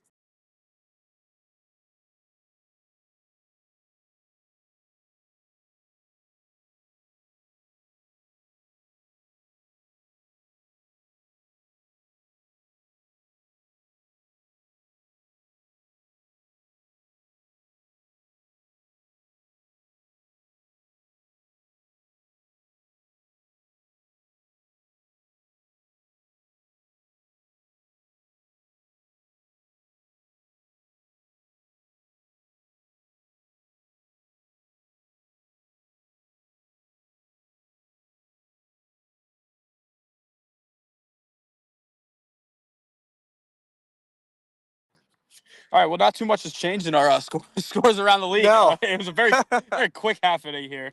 1-2-3 inning there for Justin Heck. Brendan going to pull up the scores as we head to the top of the fourth here at Conestoga. I think there's a very interesting question for Radnor. Obviously, if once you get to the playoffs, they will probably get a bye. They'll have Austin Havertine their second game. Who starts game 2? I think is a really interesting question because Daniel Kellis hasn't thrown as much this year, but I think when he's at his best, then he's the Coach Jordan said he wants to start. So Yeah, I think at some point in time, we're going to see Kellis really begin to ramp up some innings. Let's see what we have. Some score updates, Brendan. Strathaven's got 1 back, so that's 4-1. Looks like Haverford still leads Garnet Valley 3-2. That was honestly a game that we very much considered going to for the game of the week, but we just kind of wanted to show some other teams some love as well. We got Carroll's now up 3-1 over Wood, which would be a huge win because Wood's in second place in the Catholic League, and Carroll went 1-11 in the Catholic League last year, so that would be big for them. Got my eye on a Springfield 1-0 lead over Marple because Marple's kind of really been struggling. They lost 14 seniors from their team last year, which for any team it's kind of hard to replace. And their ace Aiden Curran has been hurt and hasn't pitched all year. We go to the top of the fourth inning. Lower Merion leading Conestoga 2-0 here on Delco Baseball Now's Game of the Week. 7, 8, and 9 coming up. for the Aces. Toby Myers, Leo Offberg, and Matt Hartstein, who had the big RBI single so far. We were talking about during the break kind of player of the game candidates, and Justin Heck obviously has a large support team, if you will, so far with his performance, but Hartstein with the big hit so far today, reason why Lower Merion leads. First pitch to Myers is low, it's 1-0. Myers, a 231 hitter, as we said earlier in the broadcast, going to University of Texas, Permain Basin, D2 College, satellite of Texas. The 1-0 is low. It's 2-0 to Myers, and some support out there from left field from some of the students here at Conestoga who have brought their lawn chairs. Chair Nation. Part of the lawn chair nation here at Conestoga High School. 2 balls and no strikes to count to Toby Myers. The lefty Fuerst comes set, kicks home. The 2-0 is again low. It's 3-0. Almost got a piece of Myers. There are a lot of lawn chairs, even 2 on the first base side, which you would think is more Lower Merion fans. They've also brought out their lawn chairs as well. Fight fire with fire. That is true. The 3-0 pitch from Fuerst is in there for a strike. It's 3-1 to Myers. Pretty good crowd on hand today. Not as much as last week. Bonner and O'Hara. Yeah, Bonner and O'Hara was a packed house, but still a pretty decent crowd, especially for a Wednesday, beautiful day. Here's a 3-1 pitch from Fuerst. That's outside, ball 4. And a leadoff base runner for Myers, who is on base for the first time today. And they'll bring up Offberg, who popped out to the second baseman Lee in his first at-bat. So his 3-for-3 bet, which we talked about earlier, is over. But I think he'd take a 3-for-4. Now, it won't get him a hat. Nope. It'll get him a high five. It will get him a high five. Interesting note for you here. I don't know if you're aware of this. So Lower Merion and Harriton are 2 schools in the Central League. They're in the same district. Some students, you actually get to choose which one you go to, which is very rare. If I'm not mistaken, I would imagine that Leo's the brother of Jack Uffberg, who pitched for Harriton last year and is at, I want to say Muhlenberg. Uffberg pops it up again. This one's falling down the first base line, and it's a foul ball. So, yeah, I'm assuming that that's the case. But it's just very interesting to me that you get to pick where you go for a public school, you know? That is an interesting concept. You don't hear about that all that often. But they're in pretty close proximity to each other. Harriton a little closer to Villanova. Lower Merion a little further, but past Lower Merion on my journey through Montgomery Avenue in the morning. For all the if I make all the lights. Yeah, for all the critics out there, we do know that neither of these teams are based in Delco. That's okay, because the Central League is Delco, in my opinion. No balls and 1 strike to count. And the 0-1 pitch from Fuerst is hit in the air out to center field. Banks Everix is over, so is the right fielder Rantanen. The right fielder Rantanen loses the hat, but makes the catch, chase it down in the alley for the first out. Great play by Rantanen. Talked about his brother earlier. He makes a star play to keep this game at 2-0. It looked like he was kind of cheating in a little bit, kind of waiting for that base hit to right where he could get the out at third.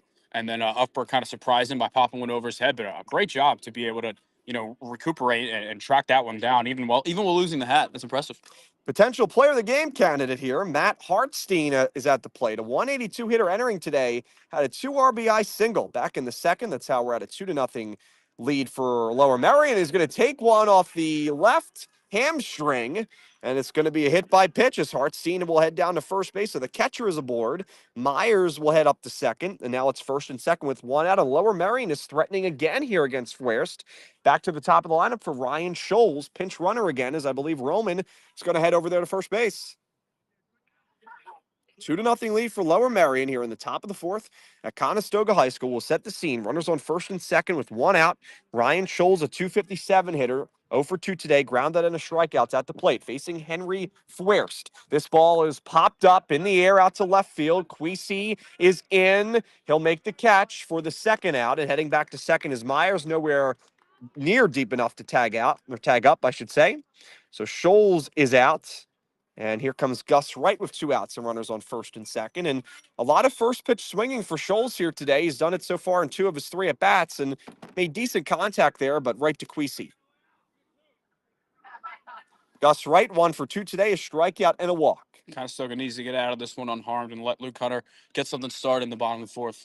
Fuerst comes set, looks back to runners on first and second, comes home, chopped foul. It's 0-1. Well, Lower Merion, they are really going up there and hacking. The concept is clear. Both of these teams have kind of swung at the first pitch, and both teams have put together some hits. Lower Merion more than Conestoga, as they have made Fuerst work. In the first inning he faced 4, the second inning he faced 5, third inning he faced 6. This is his fifth batter he's faced here today, so really no super easy innings.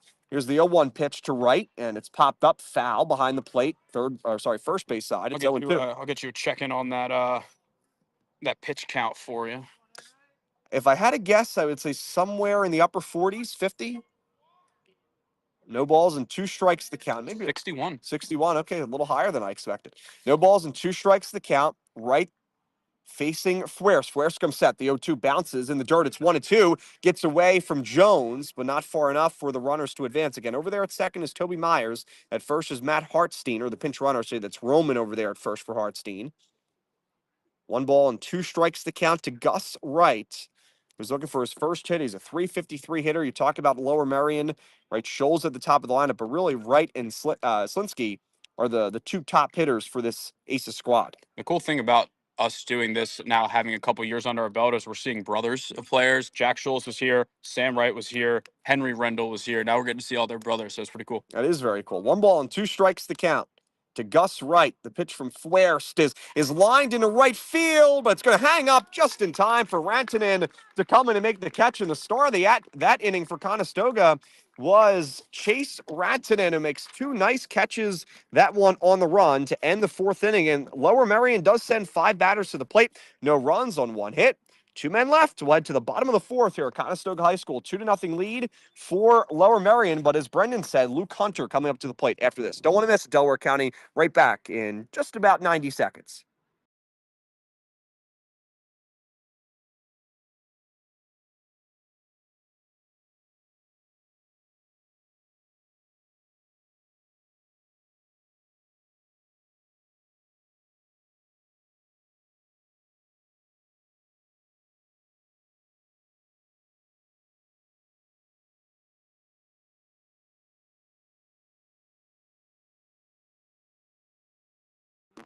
Welcome back here to Conestoga High School. We're going to see Justin Heck go back to work in the bottom of the 4th. 2-0 lead for Lower Merion as Conestoga looks to put together a rally. David Spansky, Brendan Ricciardi with you here on Delco Baseball Now's Game of the Week from this beautiful Conestoga High School campus. Sunny today.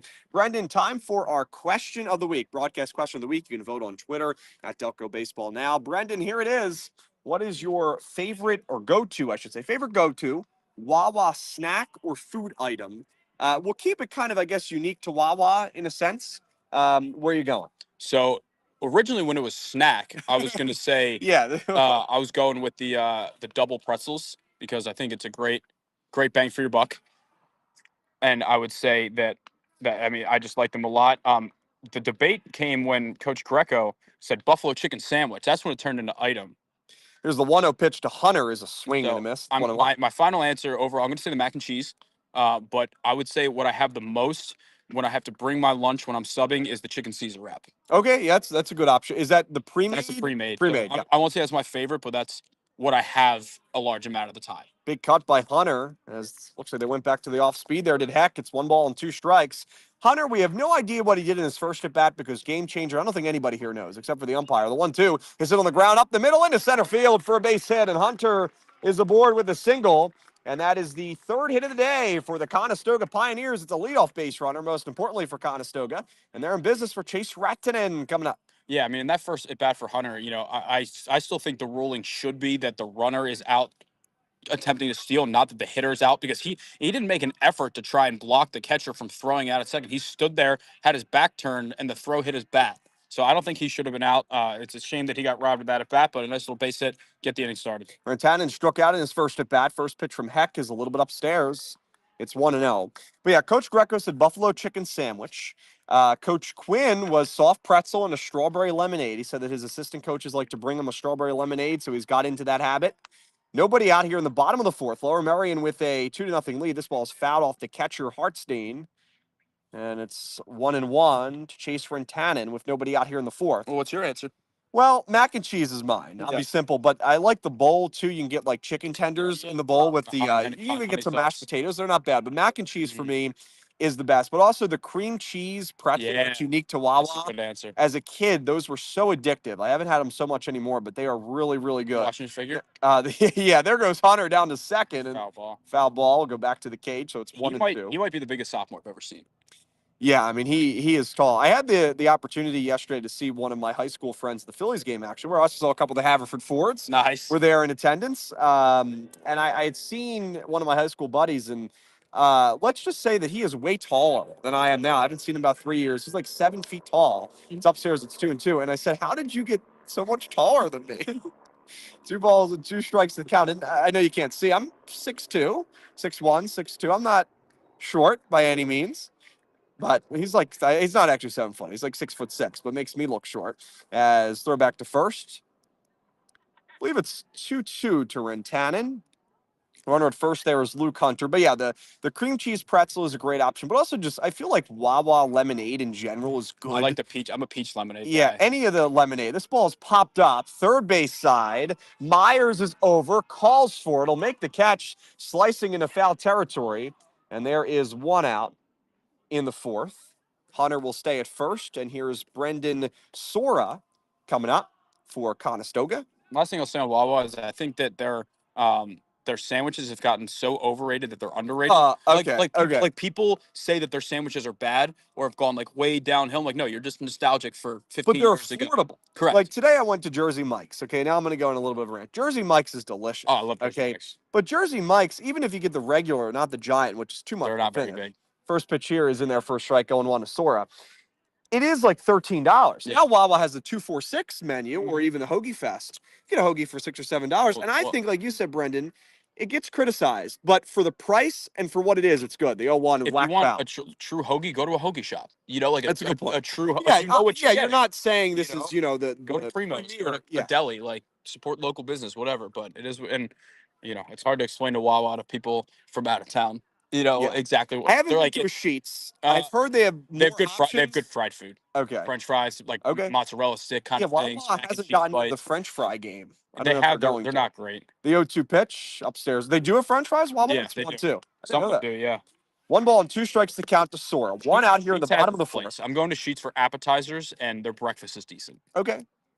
Yeah, Wawa Sizzlies that were good. They're good. I think they have the French toast Sizzly now. I haven't tried it. I've heard good things. 1-2 pitch is upstairs. It's 2-2. So this is kind of the first struggle that we've seen Justin Heck go through today. A minor struggle, albeit. 2 balls and 2 strikes to count to Sora. 235 hitter. It's a good thing when your struggle is, leadoff single. Yeah, and 1 out. Yeah. 2 balls and 2 strikes to count. Sora is the shortstop for Conestoga. Heck comes set here in the bottom of the fourth. The 2-2 pitch home is just a little low. 3-2 below the knees. I think Lower Merion and Heck thought that might have been a strikeout, but Sora lives to tell about it. And it's now a full count to Sora. I just noticed on my scorebook you can keep balls and strikes. And there's these little boxes in the corner. It's hard though sometimes when you're talking, especially to his loop. It's a foul ball, just foul down the third base line. Myers will chase it down into the corner. Remain 3-2. Sora putting up a good battle here against the lefty Heck. Sora singled in his first at bat, so he's done well so far today. Kurt Tharnish is on deck. Tharnish walked in his first at bat. 3 balls and 2 strikes. 1 out here in the bottom of the fourth. 2-0 lead for Lower Merion Pioneers trying to get on the board. 3-2 pitch from Heck is hit in the air out to center field. Rendell Parsons. Parsons will now come over and make the catch in right center. And he'll shield the sun from his eyes, put it away. And there are now 2 outs as Heck is battling back after the leadoff single. And here's Tharnish coming up for Conestoga. David Twansky, Brendan Ricciardi with you here on Delco Baseball Now's YouTube channel. We'll find out about the winning coach. Well, we know the winning coach regardless because they're the coach's option on the Wawa snacking item, but see who the player will be. My question is here we go. Hang on. Heading for second is Hunter. The throw is not in time, and Hunter will take second. My question was going to be is if Justin Heck is our player of the game, do him and Brian have identical orders too? That'd be a great question to ask. I doubt it, but we could ask it. 1 ball, no strikes to count to Tharnish. It's possible. Could be, I forget what they call it, the same wavelength. I forget what they called it. Telepathy? Yeah, that's it. Yeah. That's good knowledge by you, Brendan. Watched a lot of Sweet Life of Zach and Cody growing up, 1 ball, no strikes to count to Tharnish, the 7-hole hitter for Conestoga. 2-0 lead for Lower Merion. There are 2 outs here in the fourth. Conestoga trying to get a run in, cut the deficit to 1. Oh, and this is right in the brace. I hit him in the ACL brace. Well, that's smart to have the brace on there, and it is the first hit by pitch of the day for Heck, and that will allow Tharnish to head down the first. Runners on first and second. Here's Landon Jones. Hit the ball pretty well in his first at bat. Worked the count full, saw 7 pitches, and lined out to right field in his first at bat. Gets an opportunity with runners on first and second. Well, you mentioned he struggled at the plate a little this year. No better time to kind of, break through here, especially if they're able to get maybe like a ball in the dirt or a wild pitch to be able to get those runners to second and third. All of a sudden, a base hit ties it up.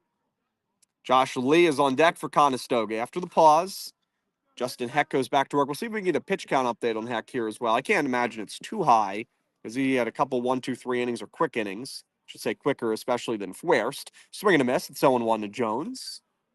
Again, Jones lined out to right in his first. Seeing 56 for Heck here. 56 in a pretty good spot for Heck, who's had to work here in this inning.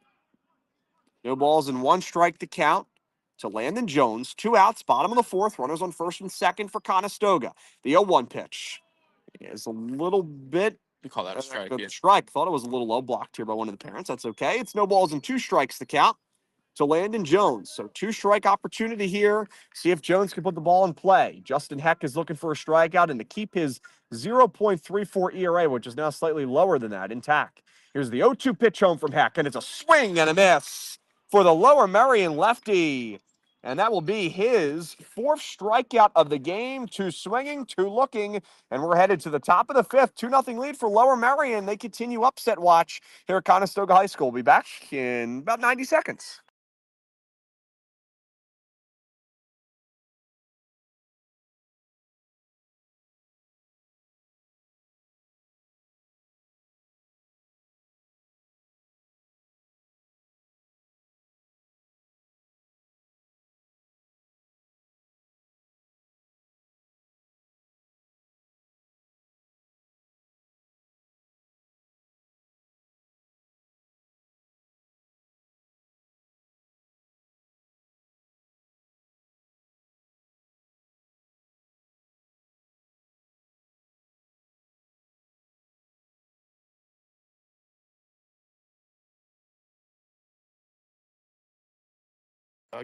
Welcome back to Delco Baseball Now's YouTube channel. Our coverage of Game of the Week continues on. Lower Merion taking on Conestoga High School. Top of the 5th we go. 2-0 lead for the visiting Aces, and they're going to be up to bat. Slensky, Draggett, and Parsons. 3, 4, and 5 coming up for Lower Merion. Brendan, take it away with some score updates. And Bonner. Bonner down 10-0 to St. Joe's Prep in the third. I certainly did not see that one coming, especially how hot they've been. The biggest story of the day right now is Upper Darby is up 4-3 over Ridley in the top. Okay. In the bottom of the 5th. Upper Darby has not won a conference game since 2023. 0 for their last, I believe that would be 26. So winning that one today is massive. We'll see if they can finish off the job. Yep. Elsewhere, we got Springfield still leading Marple by a 1-0 score. Radnor is beating Strathaven 4-1. Of course, we got Lower Merion up 2-0 in Conestoga. Haverford still leads Garnet Valley by a 3-2 score. Interborough leads Academy Park 9-0. Harriton leading Pencrest 3-0. We got Delco Christian up 10-1 on the Christian Academy. 2 very interesting games is Cardinal O'Hara is playing number 1 in the PCL, LaSalle, and they are tied 1-1. We also got Carroll tied with number 2 team in the PCL, Archbishop I haven't Wood. thrown a ball in a while. Wow, how'd it feel? That felt nice. Ready to go? Yeah, I've been throwing a ball. We had our first a while. men's league. We had a double header on Sunday to get things going. I missed long toss. I felt a little sore on Monday, but honestly not as bad as I was expecting. Well, that's good. Yeah, that felt good. I got to have a catch soon. I haven't had one in a while. Slensky, Draggett, and Parsons coming up 3, 4, and 5 for Lower Merion. 2-0 lead for the Aces. David Chwansky, Brendan Ricciardi with you here. We'll get some Phillies talk here coming in this 5th inning as well. Battle of Southpaws for his first pitch of the 5th is low. It's 1-0 to Zelensky. Or Zelensky, I should say. 1 ball, no strikes to count. Zelensky, 0 for 1 today. Fielder's choice and a walk. 1 ball, no strikes to count. Fuerst comes set. The lefty kicks home, and this one's way outside. It's 2-0. Phil's back in action tonight against the Nationals. Wasn't pretty last night, but a win is a win. And Kyle Finnegan continues to struggle against the Phillies. Brendan, your assessment? That was the worst win I've ever seen a baseball team have. I mean, if the Nationals weren't putrid, they would have lost. Like that, whoever it was, I think it might have been Bohm. Like whoever it was should have been out at home on the sac fly. The wild pitch. It Yeah, it wasn't a bad throw by Cruz by any means. No. It was a little up the line, but in a good spot to tag Bohm. Yeah, it was a nerve-wracking game. But I don't think the send was the wrong decision. But it was one of those, like, it didn't really need a perfect throw. It just bounced in the wrong I spot. agree. Yes. Luckily for the Phillies, Yep. took a Phillies bounce. And then Bryson Stott coming home on the wild pitch. And now tonight, I believe Christopher Sanchez is on the mound tonight. I'll take your word for it. Yeah, I believe it's Chris. I think Taiwan Walker's spot is tomorrow. We'll have to check. I'll be editing our post-game interviews tonight and getting some game recaps in, of course. 2 balls and no strikes to count. To Slensky, the 2-0 is lined in the air out to center field. Banks Evers comes in. He's got a beat on it and puts it away for the first out. Slensky hit it hard, but a good play by Banks Evers to read it, come in, and put it away for the first out.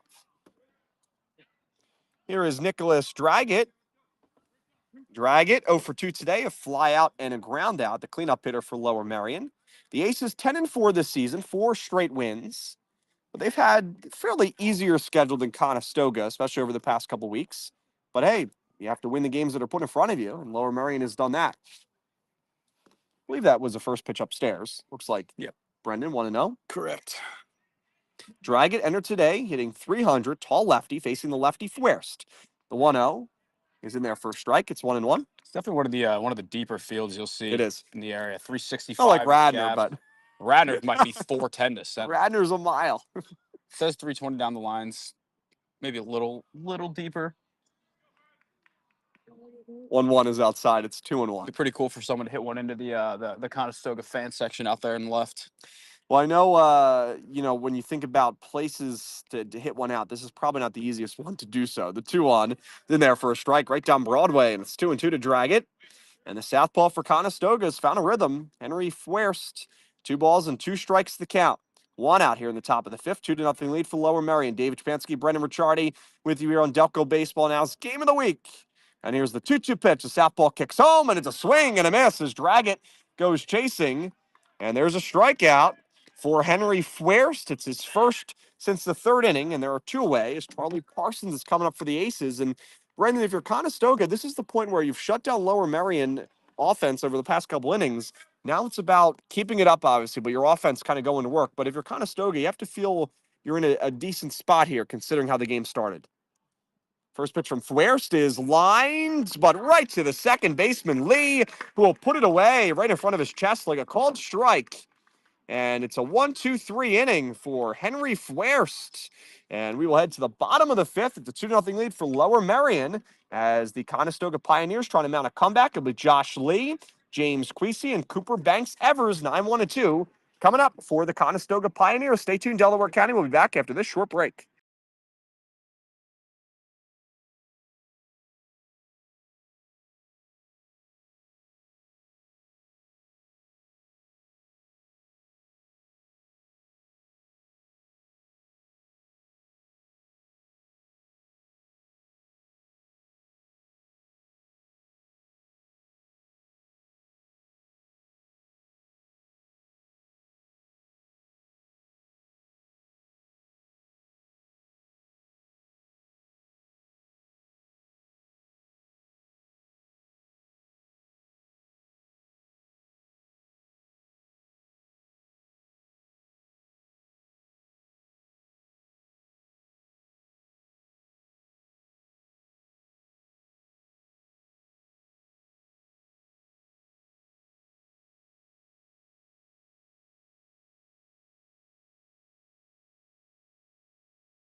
Welcome back to Delco Baseball Now's YouTube channel. David Chapansky, Brendan Ricciardi with you on the Game of the Week. 2-0 lead for Lower Merion. 9-1-2 coming up for Conestoga as they will face Justin Heck. Entered today with a 0.34 earned run average. He's been as good as advertised. First pitch to Lee, and this at bat is low. It's 1-0. Lee lined out to the first baseman in his last at bat. The 1-0 pitch is also in the dirt. It's 2-0. Well, this is the inning where really you would like Conestoga to strike if you're a Pioneer fan, because when you get into the 6th and 7th, then you really start to get into dangerous territory, especially down by 2. The 2-0 is outside. 3-0, and Lee working good at bat here at the bottom of the lineup for Conestoga. I know you ran the poll, Brendan, to see who the fans thought would win. The 3-0 is outside, ball 4, and Josh Lee is on base with a 4-pitch walk to begin the bottom of the 5th. Do you have the results of that poll? I'll pull that up for you right here. Sure. James Queasy coming up now for Conestoga. Good spot for the top of the order, 344 hitter. Queasy 0 for 2 today. He struggled a little bit. Coach Greco, Of the ready to go. Of the 156 votes, we had 80 for Stoga and 76 for Merion. That is about as close as you can get for the number 4 and number 5 seeds in our power rankings. Haverford and Radnor still convincingly at the top. And there's a strike going 1 to Queasy. Queasy today has struggled with a base hit, would put Conestoga in business. But really, against Justin Heck, a lot of people struggle, especially when you're a lefty. Lefty-lefty matchup here in the bottom of the 5th. Conestoga High School, 2-0 lead for Lower Merion. The 0-1, swing and a miss. That's a dandy of an off-speed pitch to fool Queasy, and it's 0-2.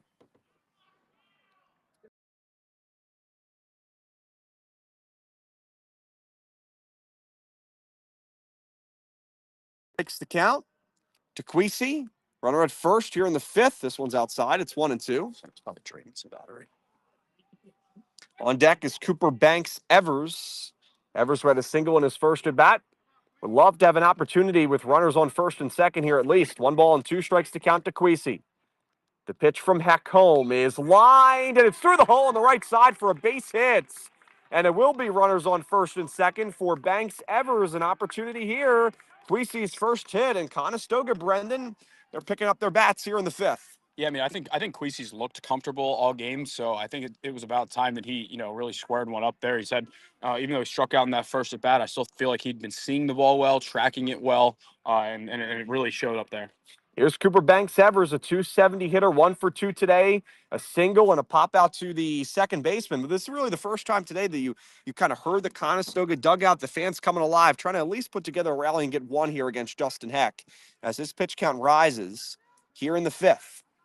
Banks Evers, the center fielder for the home Pioneers. Runners on first and second. Runners going for third. Ball's low. Throw down from Hartstein is going to get by the third baseman Myers into left field. And a run will not score. Stopping at third there was Lee. And now trying to get back to second is Queasy. I believe he's safe.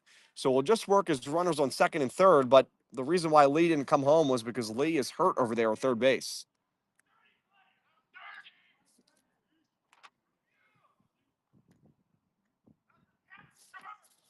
Well, they said we have no interest in bunting. We're just going to go steal, and hopefully Lee is okay. Tough collision over there between him and Myers. Banks Evers took that pitch low. It's 1-0, and hopefully he's okay. Very close to being the first run of the day for Conestoga. Good opportunity here, though, for the Pioneers. Yeah, I think Ryan Scholes in left field wasn't really sure what to do because, he popped up and saw Queasy halfway down the baseline to third because he thought Lee was going to score. And then it looked like Scholes was hesitant to fire to second in case Lee were to go home. But all things considered, I think both sides are overall kind of okay with how that ended up going. Yeah, if you're Conestoga, your runners on second and third. Double steal really it works out at. And for Lower Merion, you don't give up a run. You keep your 2-0 lead with one of your best pitchers out there, Justin Heck, if not your best pitcher, with an opportunity to keep this game at a 2-point lead for the Aces. As Lee trying to shake it off here down the left field line, claps hands a couple times to the dugout. Looks like he is okay. Going to put his helmet back on, and he'll exchange a high five there with Myers. Everybody's okay. That's good to see. So Lee is over there at third. Queasy's over there at second. And here is Cooper Banks Evers. Evers, 1 ball and no strikes the count. 1 for 2 today is Evers. David Spansky, Brendan Ricciardi with you again. Glad you could join us. Great day for a baseball game. And Lower Merion trying to pull off the upset. Conestoga trying to get its 8th win of the season. Cooper Evers trying to get the dugout fired up. And continue a hot stretch here in this month of April. The runners, or the infield, starting to creep in, and the pitch here is popped up out to left field. Scholes comes in. He's got it. Lee is going to test the arm. Scholes' throw to the plate is going to bounce and get by the catcher, Hartstein, and that will allow the advance of Queasy to third. So Lee comes in. It's now a 2-1 ball game. Queasy's over there at third, 1 out, and that's a great at-bat there to put the ball in play by Banks Evers. Sack Still- fly there. Yeah, still only one out in the inning, so you're looking at an option or the possibility here for Chase Sherney. Has the opportunity here to just tie this thing up, just be productive. Would this be the first time that both teams would reach 2 runs in a game? Yep. No, Wow. yeah, because every other game, the team that lost Has has won. exactly won. Wow. And it's enough of a sample size. I think it's our seventh. I think it's our 7th game of the week, so it's enough of a sample size. It's just more. I believe more it's the 7th I've done. You did the 1 extra. I believe it's the 8th think for you. so. Yep. This pitch is a little low. It's 1-0 to Cherney. Cherney's the right guy at the plate. 3-hole hitter. He's 0 for 2 today with a couple ground outs, but really all he needs here is contact. The infield plays in for the Aces. Coach Quinn elects to play here on the grass, try to keep this runner from scoring. That's Creasy. Good speed. The 1-0 is chopped on the ground foul. Great Coach hop. Greco Great is hop over there to from hop Greco. off. Yep. It's 1-1. And Coach Quinn umpires some of your games, Brendan. That's correct. So there's connections all over. 1 ball and 1 strike to count. 1 out here in the bottom of the 5th. 2-1 lead for Lower Merion. The pitch home from Heck is lined into right center field, or the right fielder, I'm sorry, is going to make the catch. Parsons coming home is Creasy, and this ball game is tied. Another sacrifice fly for Conestoga. They'll take it 1 to left, 1 to right. Cherney will get credit for the RBI, and this game is tied at 2, and the Pioneers fans are loving it here in the 5th. And now here's Luke Hunter. And this is the guy that you really wanted to see, Brendan. Listen, I don't think we're going to sugarcoat it here. I would be swinging for the fences here personally if I had that. 2 outs, nobody on. There's a swing. He was swinging Yep. for it. It's 0-1. Yep. Yeah, listen, obviously, you want to try and get on base in any way possible, but in this situation with no one on, The 0-1, swing and a miss again, almost the same pitch. It's 0-2. if you have that size, it's definitely at least worth trying. Justin Heck giving up 2 runs today. Not many times this year he's given up any. 2-2 game here, Lower Merion. Conestoga, the 0-2 is outside. It's 1-2. Lower Merion is trying to get the sweep here of Conestoga, but this game's tied at 2 as the Pioneers battle back here in the 5th. 1 ball and 2 strikes to count. The pitch home from Heck is bounced in the dirt, way short, and it's now 2-2. To Luke Hunter, a 400 hitter, also a great pitcher on the mound. Just a sophomore, too.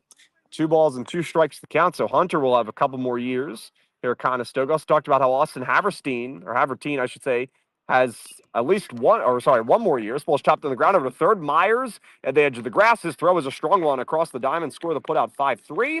Luke Hunter is retired, but Conestoga ties the ball game at 2. Couple sacrifice flies after a walk and a single to lead off the inning for the Pioneers. We're headed to the top of the 6th, the 2-2 ball game here at Conestoga High School.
Welcome back to Delco Baseball Now's YouTube channel. David Shapansky with you as we are headed to the top of the 6th. Conestoga taking on Lower Merion High School, 2-2 ball game. And Lower Merion will be up here as 6, 7, and 8 coming up for the Aces. Calvin Rendell, Toby Myers, and Leo Offberg will be the scheduled hitters for Lower Merion. What a battle here. Lower Merion scored their 2 runs in the 2nd inning on a 2 RBI single from Matt Hartstein, and 2 runs scored for Conestoga in the 5th on a sacrifice fly by Banks Evers and a sacrifice fly by Chase Cherney. And that's how we have tied this game up here at 2. The momentum right now on the side of Conestoga. We'll see if Lower Merion can retake the lead as the Aces look for their 11th win of the season. Here is Calvin Rendell, a .321 hitter. He's 0 for 2 today, reached on an error and flied out. And the lefty, Henry Thwerst, who has really settled into a groove, is going to go back to work. First pitch here of the 6th for Thwerst is whacked foul by Rendell. It's 0-1. Big game coming up for Lower Merion as they're going to get ready to take on Haverford tomorrow. Haverford, who still to this date has not lost a game. The 0-1 is hit on the ground. Good catch there by Thwerst. He'll gobble it up and take it to first himself for the rare one unassisted to retire Rendell here in the 6th. One out, Toby Myers coming up. And Brendan, when you get a chance, I know you're getting settled in over there. Some scores. Yeah, I don't know if any things have changed. See if Haverford still got that lead going. I mean, the forwards have just been great. Yeah, and they this got season. Ridiculous pitching depth. You know, obviously Coach Quinn said for Lower Merion they might be a little short tomorrow, but Haverford. This ball is lined through the hole on the left side for a base hit, and Myers with a hard hit single. He's aboard for the 2nd time today, and Toby Myers continues to hit over the past week. 2 home runs against Harriton, a single here, also to walk earlier. And Lower Merion with a runner on and 1 out for Leo Offberg, who's 0 for 2. He comes up here trying to swing it against Henry Myers. Jimmy Boyle 1 out away from a complete game. He's got 11 strikeouts. Once again. Complete game once again. I mean, he's just been awesome. Haverford as a whole has been really awesome. It's really hard to beat them. Pitch from Thwerst again is hit into left field. Coming in here, diving out for it is Queasy. This ball drops. It's down for a base hit as Myers had a hold up. He didn't know if Queasy was going to catch it. Good effort there by the left fielder for Conestoga. But it's a base hit. Back-to-back singles against Henry Thwerst. And it's runners on 1st and 2nd for Matt Hartstein, who had a single earlier in this game. We have a pinch runner as well as Myers is going to head out. I believe that's number 34 is going to come into the game. And that should be a pinch runner, not a courtesy runner, which is interesting, taking out one of your best hitters like that for the trail runner, you know? Well, that's a runner at 2nd who they just took out. So it's the lead runner over there at 2nd. So that Myers is going to come out. I'm sorry. Yeah. Offberg is over there at 1st. Don't know who that is over there at 2nd. I guess with your philosophy, if you win the game with that run scoring, then it worked out. Myers might not bat again. So makes sense. Matt Hartstein now steps in here in the top of the 6th. The Aces threatening 2-2 game here against Thwerst. Hartstein 1 for 1 today, a single and a hit by pitch. I mean, Justin Heck has been really good. Trying to get some scouting on to see who Lower Merion. But it is possible that Hartstein could be the player of the game, especially if he gets a hit here.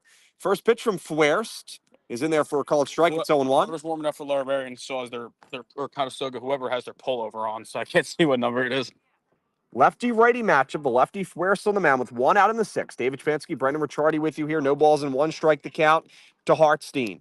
Thwerst comes set, kicks home with the belt. The 0-1 is hit on the ground, just foul. Yeah, man, I think near our booth. I think we're at the point now where there's a very good chance that neither starting pitcher is the player of the game. I think at this point, for the first time all year, it could be a true, hitter, not a two-way player, a true hitter, whoever, gets this thing done. We'll see. No balls and 2 strikes to count. Thwerst looking for a strikeout. Will come in a big way here against the Aces.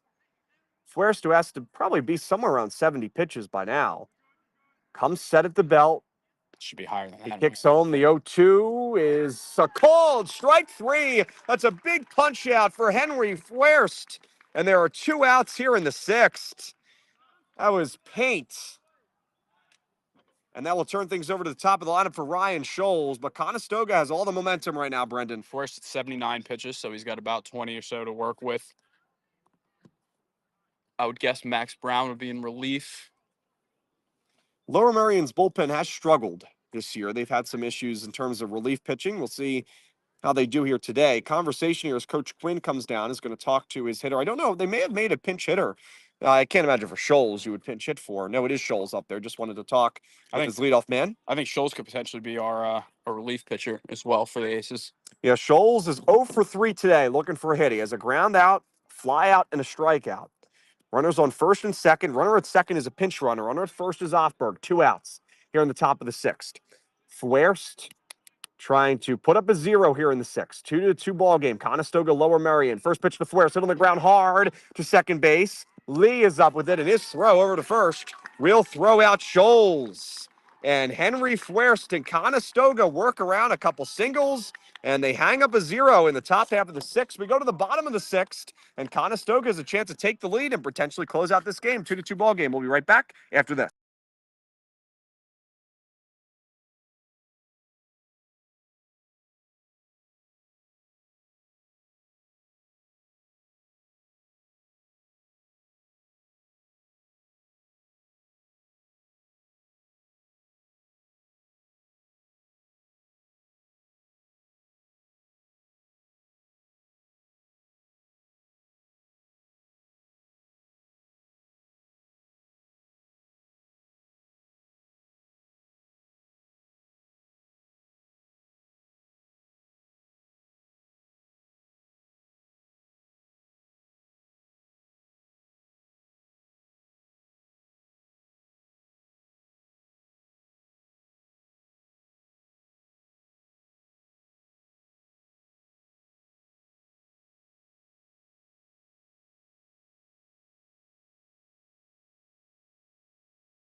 To the sixth we go at Conestoga High School. 2-2 ball game here on our Delco Baseball Now game of the week. Conestoga, all the momentum, scored their 2 runs in the fifth.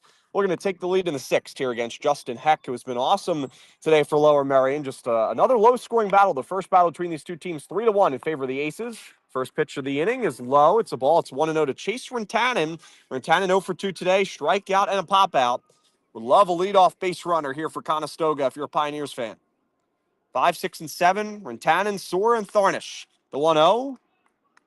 Call that a strike. It was hard to see from this advantage point. I was fired out a tweet. I think it's a little outside. It's 2-0 as Rintanen calls time. He's going to adjust to shin guard. Get back in the box. Conestoga 7-6 this season. Looking for its 8th win. I believe it's 2-0 to Rintanen. The pitch from Heck. And that's check swing. And he did not go. It's 3-0. Apologies for the score bug. I have a lot on my plate here. I just added. You're managing a lot. Yeah. The 3-0 is popped up. Our guy Ben Thorpe couldn't make it. Shallow in the outfield. Parsons comes in. He calls for it. The wind blows a little bit towards right center, but he'll catch the shallow pop-up to retire Rintanen. And here is Brendan Sora coming up for Conestoga. Trying to do the tweets. We're trying to do the score bug. We're trying to do the box. Busy. Oh, yeah. Keeping up with everything. We missed our guy Ben Thorpe today. Miss you, Ben, if you're out there listening. Good game here today. Showcasing Conestoga and Lower Merion. Sora, 235 hitter, 1 for 2 today. Single and a flyout. The pitch from the South Pole is whacked foul towards the Lower Merion dugout. It's 0-1.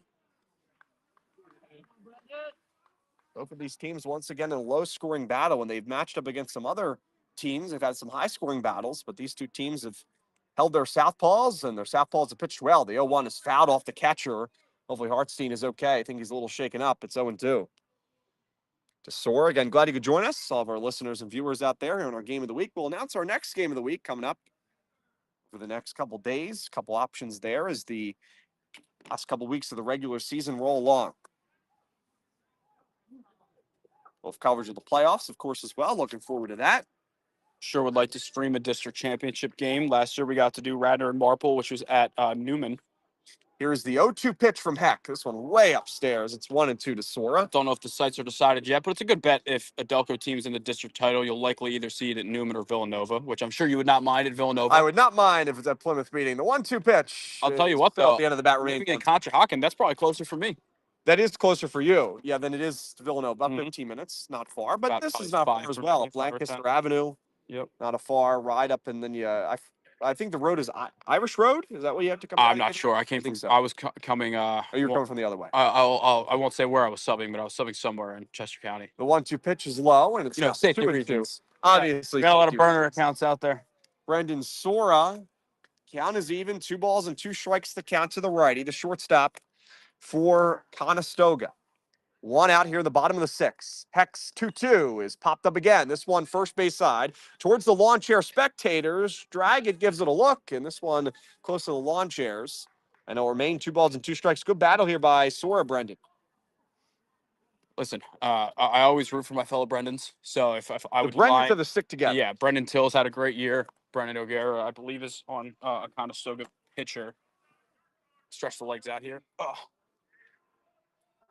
2 balls and 2 strikes to count. The pitch from the lefty is upstairs, fastball, and it now runs full, 3-2. Conestoga, they would love a run here and have a chance to just get 3 more outs and end this one.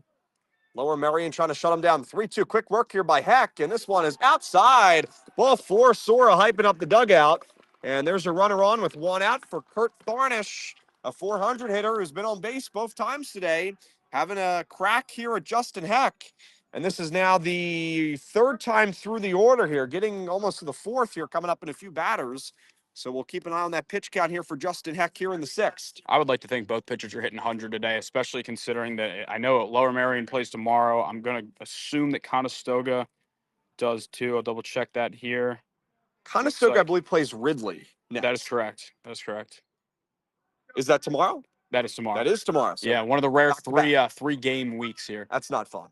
First pitch from Heck. There goes the runner from first. Sora's heading down. He has that base stolen easily.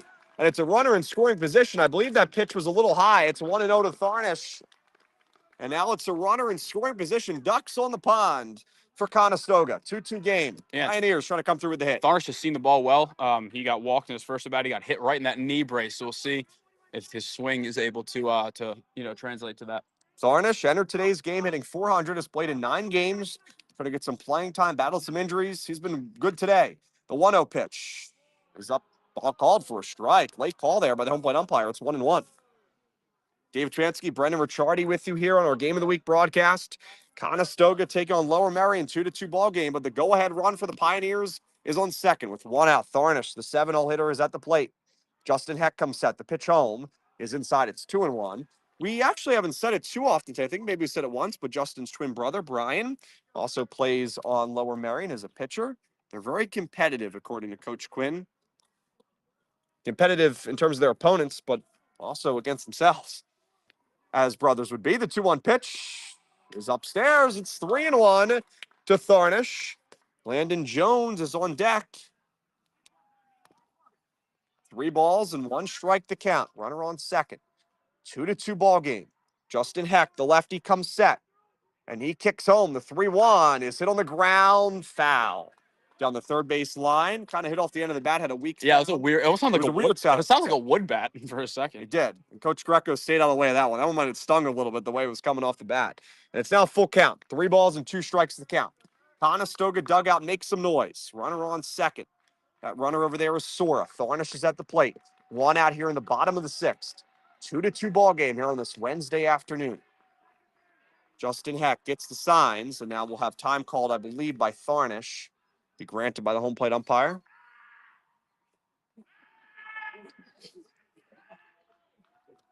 Three balls and 2 strikes to count. Heck gets the signs. The lefty comes set. The pitch to Tharnish is whacked foul. Good cut there. A little late, but good swing from Tharnish. It remains 3-2, and at this point, just got a battle with the tough lefty on the mound for Lower Merion. Great spot, though, to watch the game here, Brendan. I mean, really is. Bullpens to our right. There's a lot of foul territory as well down here on really both sides, especially on this side. First base side is some fencing. 3 balls and 2 strikes to count. Runner on second is Sora. He'll get a lead. Heck gives him a look. The throw home is swung on and missed. Gets away from the catcher, Hartstein. Heading down to first is Tharnish, but he's thrown out. So the drop third strike doesn't matter. It's a strikeout against Tharnish. There's 2 away. And here's Landon Jones coming up. Jones, the catcher for Conestoga, could have the big hit to put him ahead here in the 6th. David Shapansky, Brendan Ricciardi with you here on Delco Baseball Now's Game of the Week. Justin Heck trying to dance out of danger. 2-2 ball game in the 6th. 2 outs. First pitch to Jones is lined into left field, and it's going to fall down in for a base hit. Grounding third and scoring for Conestoga is Sora. Heading for second as it goes all the way to the fence. Now he wants 3 is Jones. Throw is in time. He looks safe. But regardless, it's an extra base hit for Landon Jones, and Conestoga has a 3-2 lead.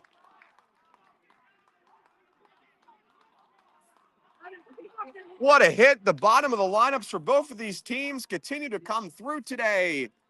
And that ball just got past Schultz. I thought he had a chance to keep it in front Yeah, it of was him. tough. I think it's probably going to go down in the books as a single with, getting thrown out of third. I thought he was out, to be honest. I thought he got that helmet before that hand got in. Either way, though, I mean, that's a guy that you talked about with both catchers really struggling. They both had clutch hits in this game. And if they win this one, that can really – because Jones had a great freshman year last year. Yes, yep. And just hasn't really been able to figure it out this year. But if they're able to close this thing out, then, he can use that to kind of get things going for the rest of the season. Well, Conestoga, they were scoreless for the first 4 innings. In the 5th, they come back and get 2. And in the 6th, they take the lead on an RBI hit from Landon Jones to left field.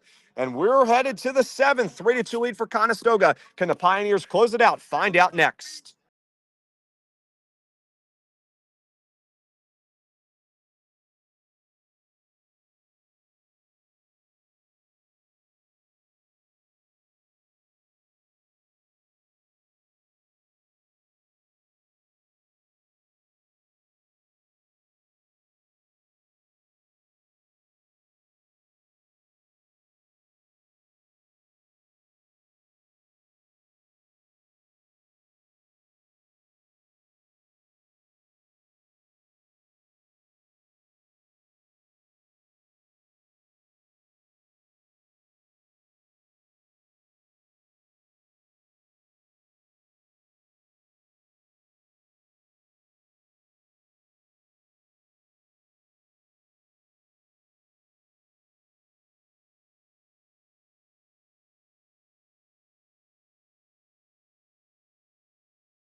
Top of the seventh, 3-2 lead for Conestoga here on Delco Baseball Now's YouTube channel. What a hit from Landon Jones, a guy that has struggled offensively at the plate this year, hitting .074, but with one of the clutchest hit of the season for the Pioneers.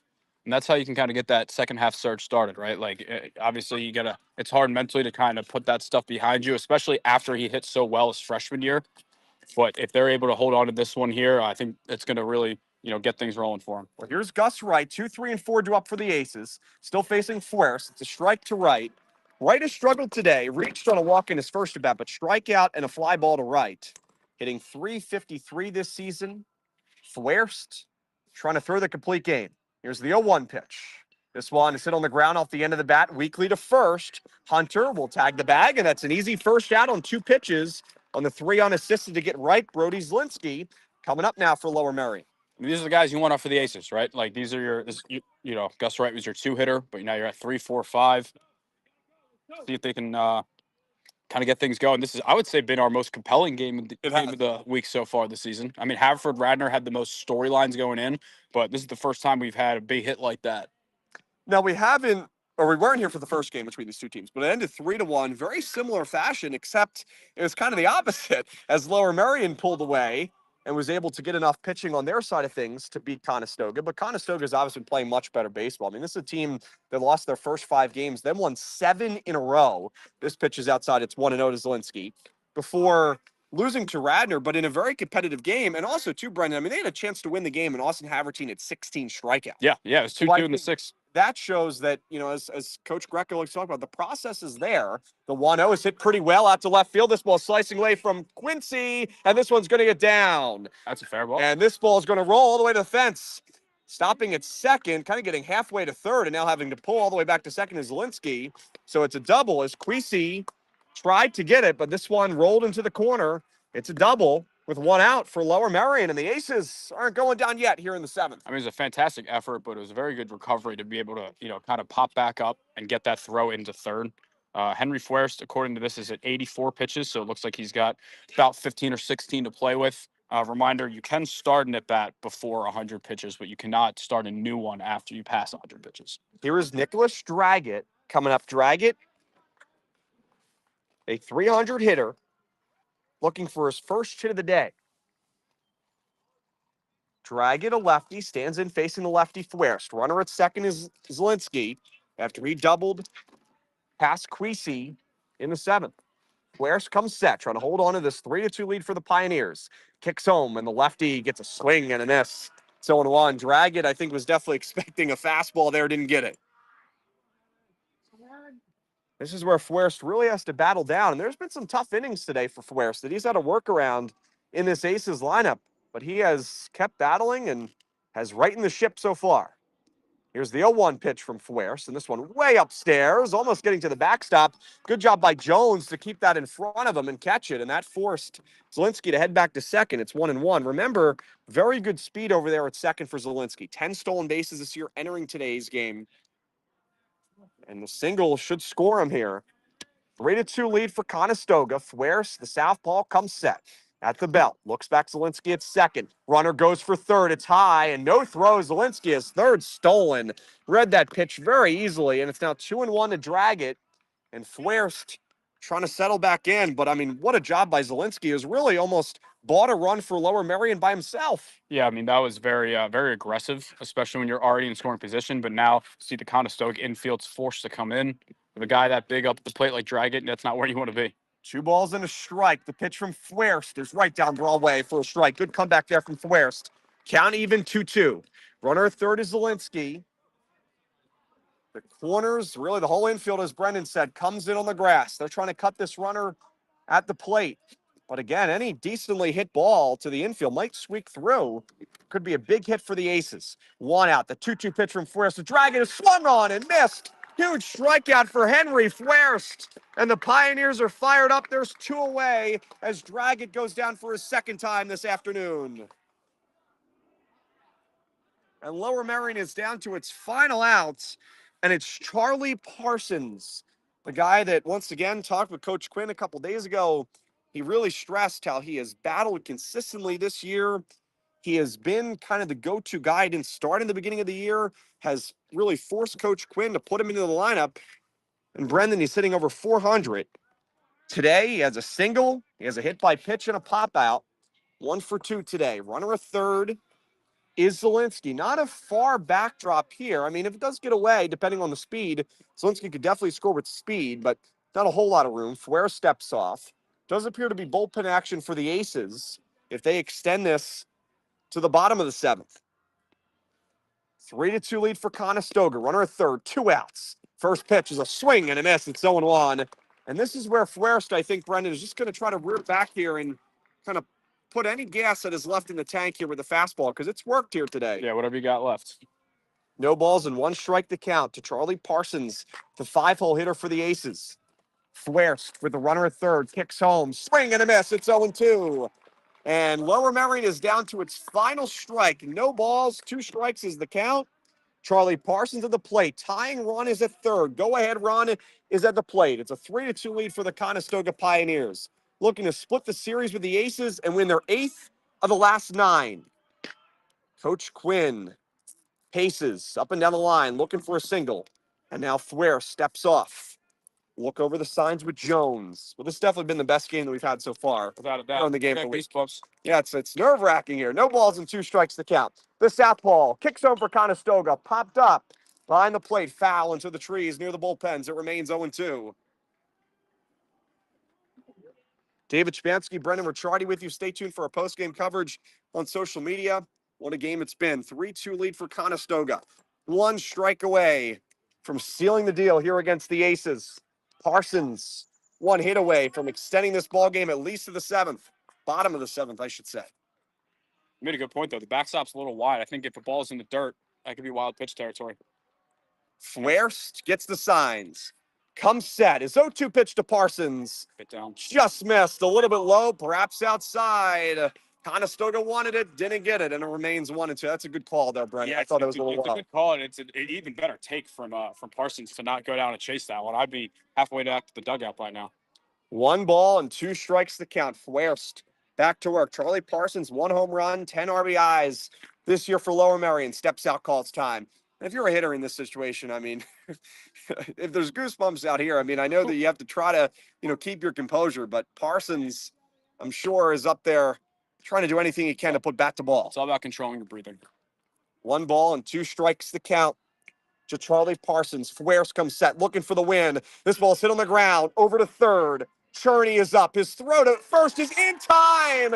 And the Conestoga Pioneers have held on to defeat the Lower Merion Aces. And the Pioneers storm out of the dugout celebrating Henry Fuerst, who gets the complete game and wins it for Conestoga.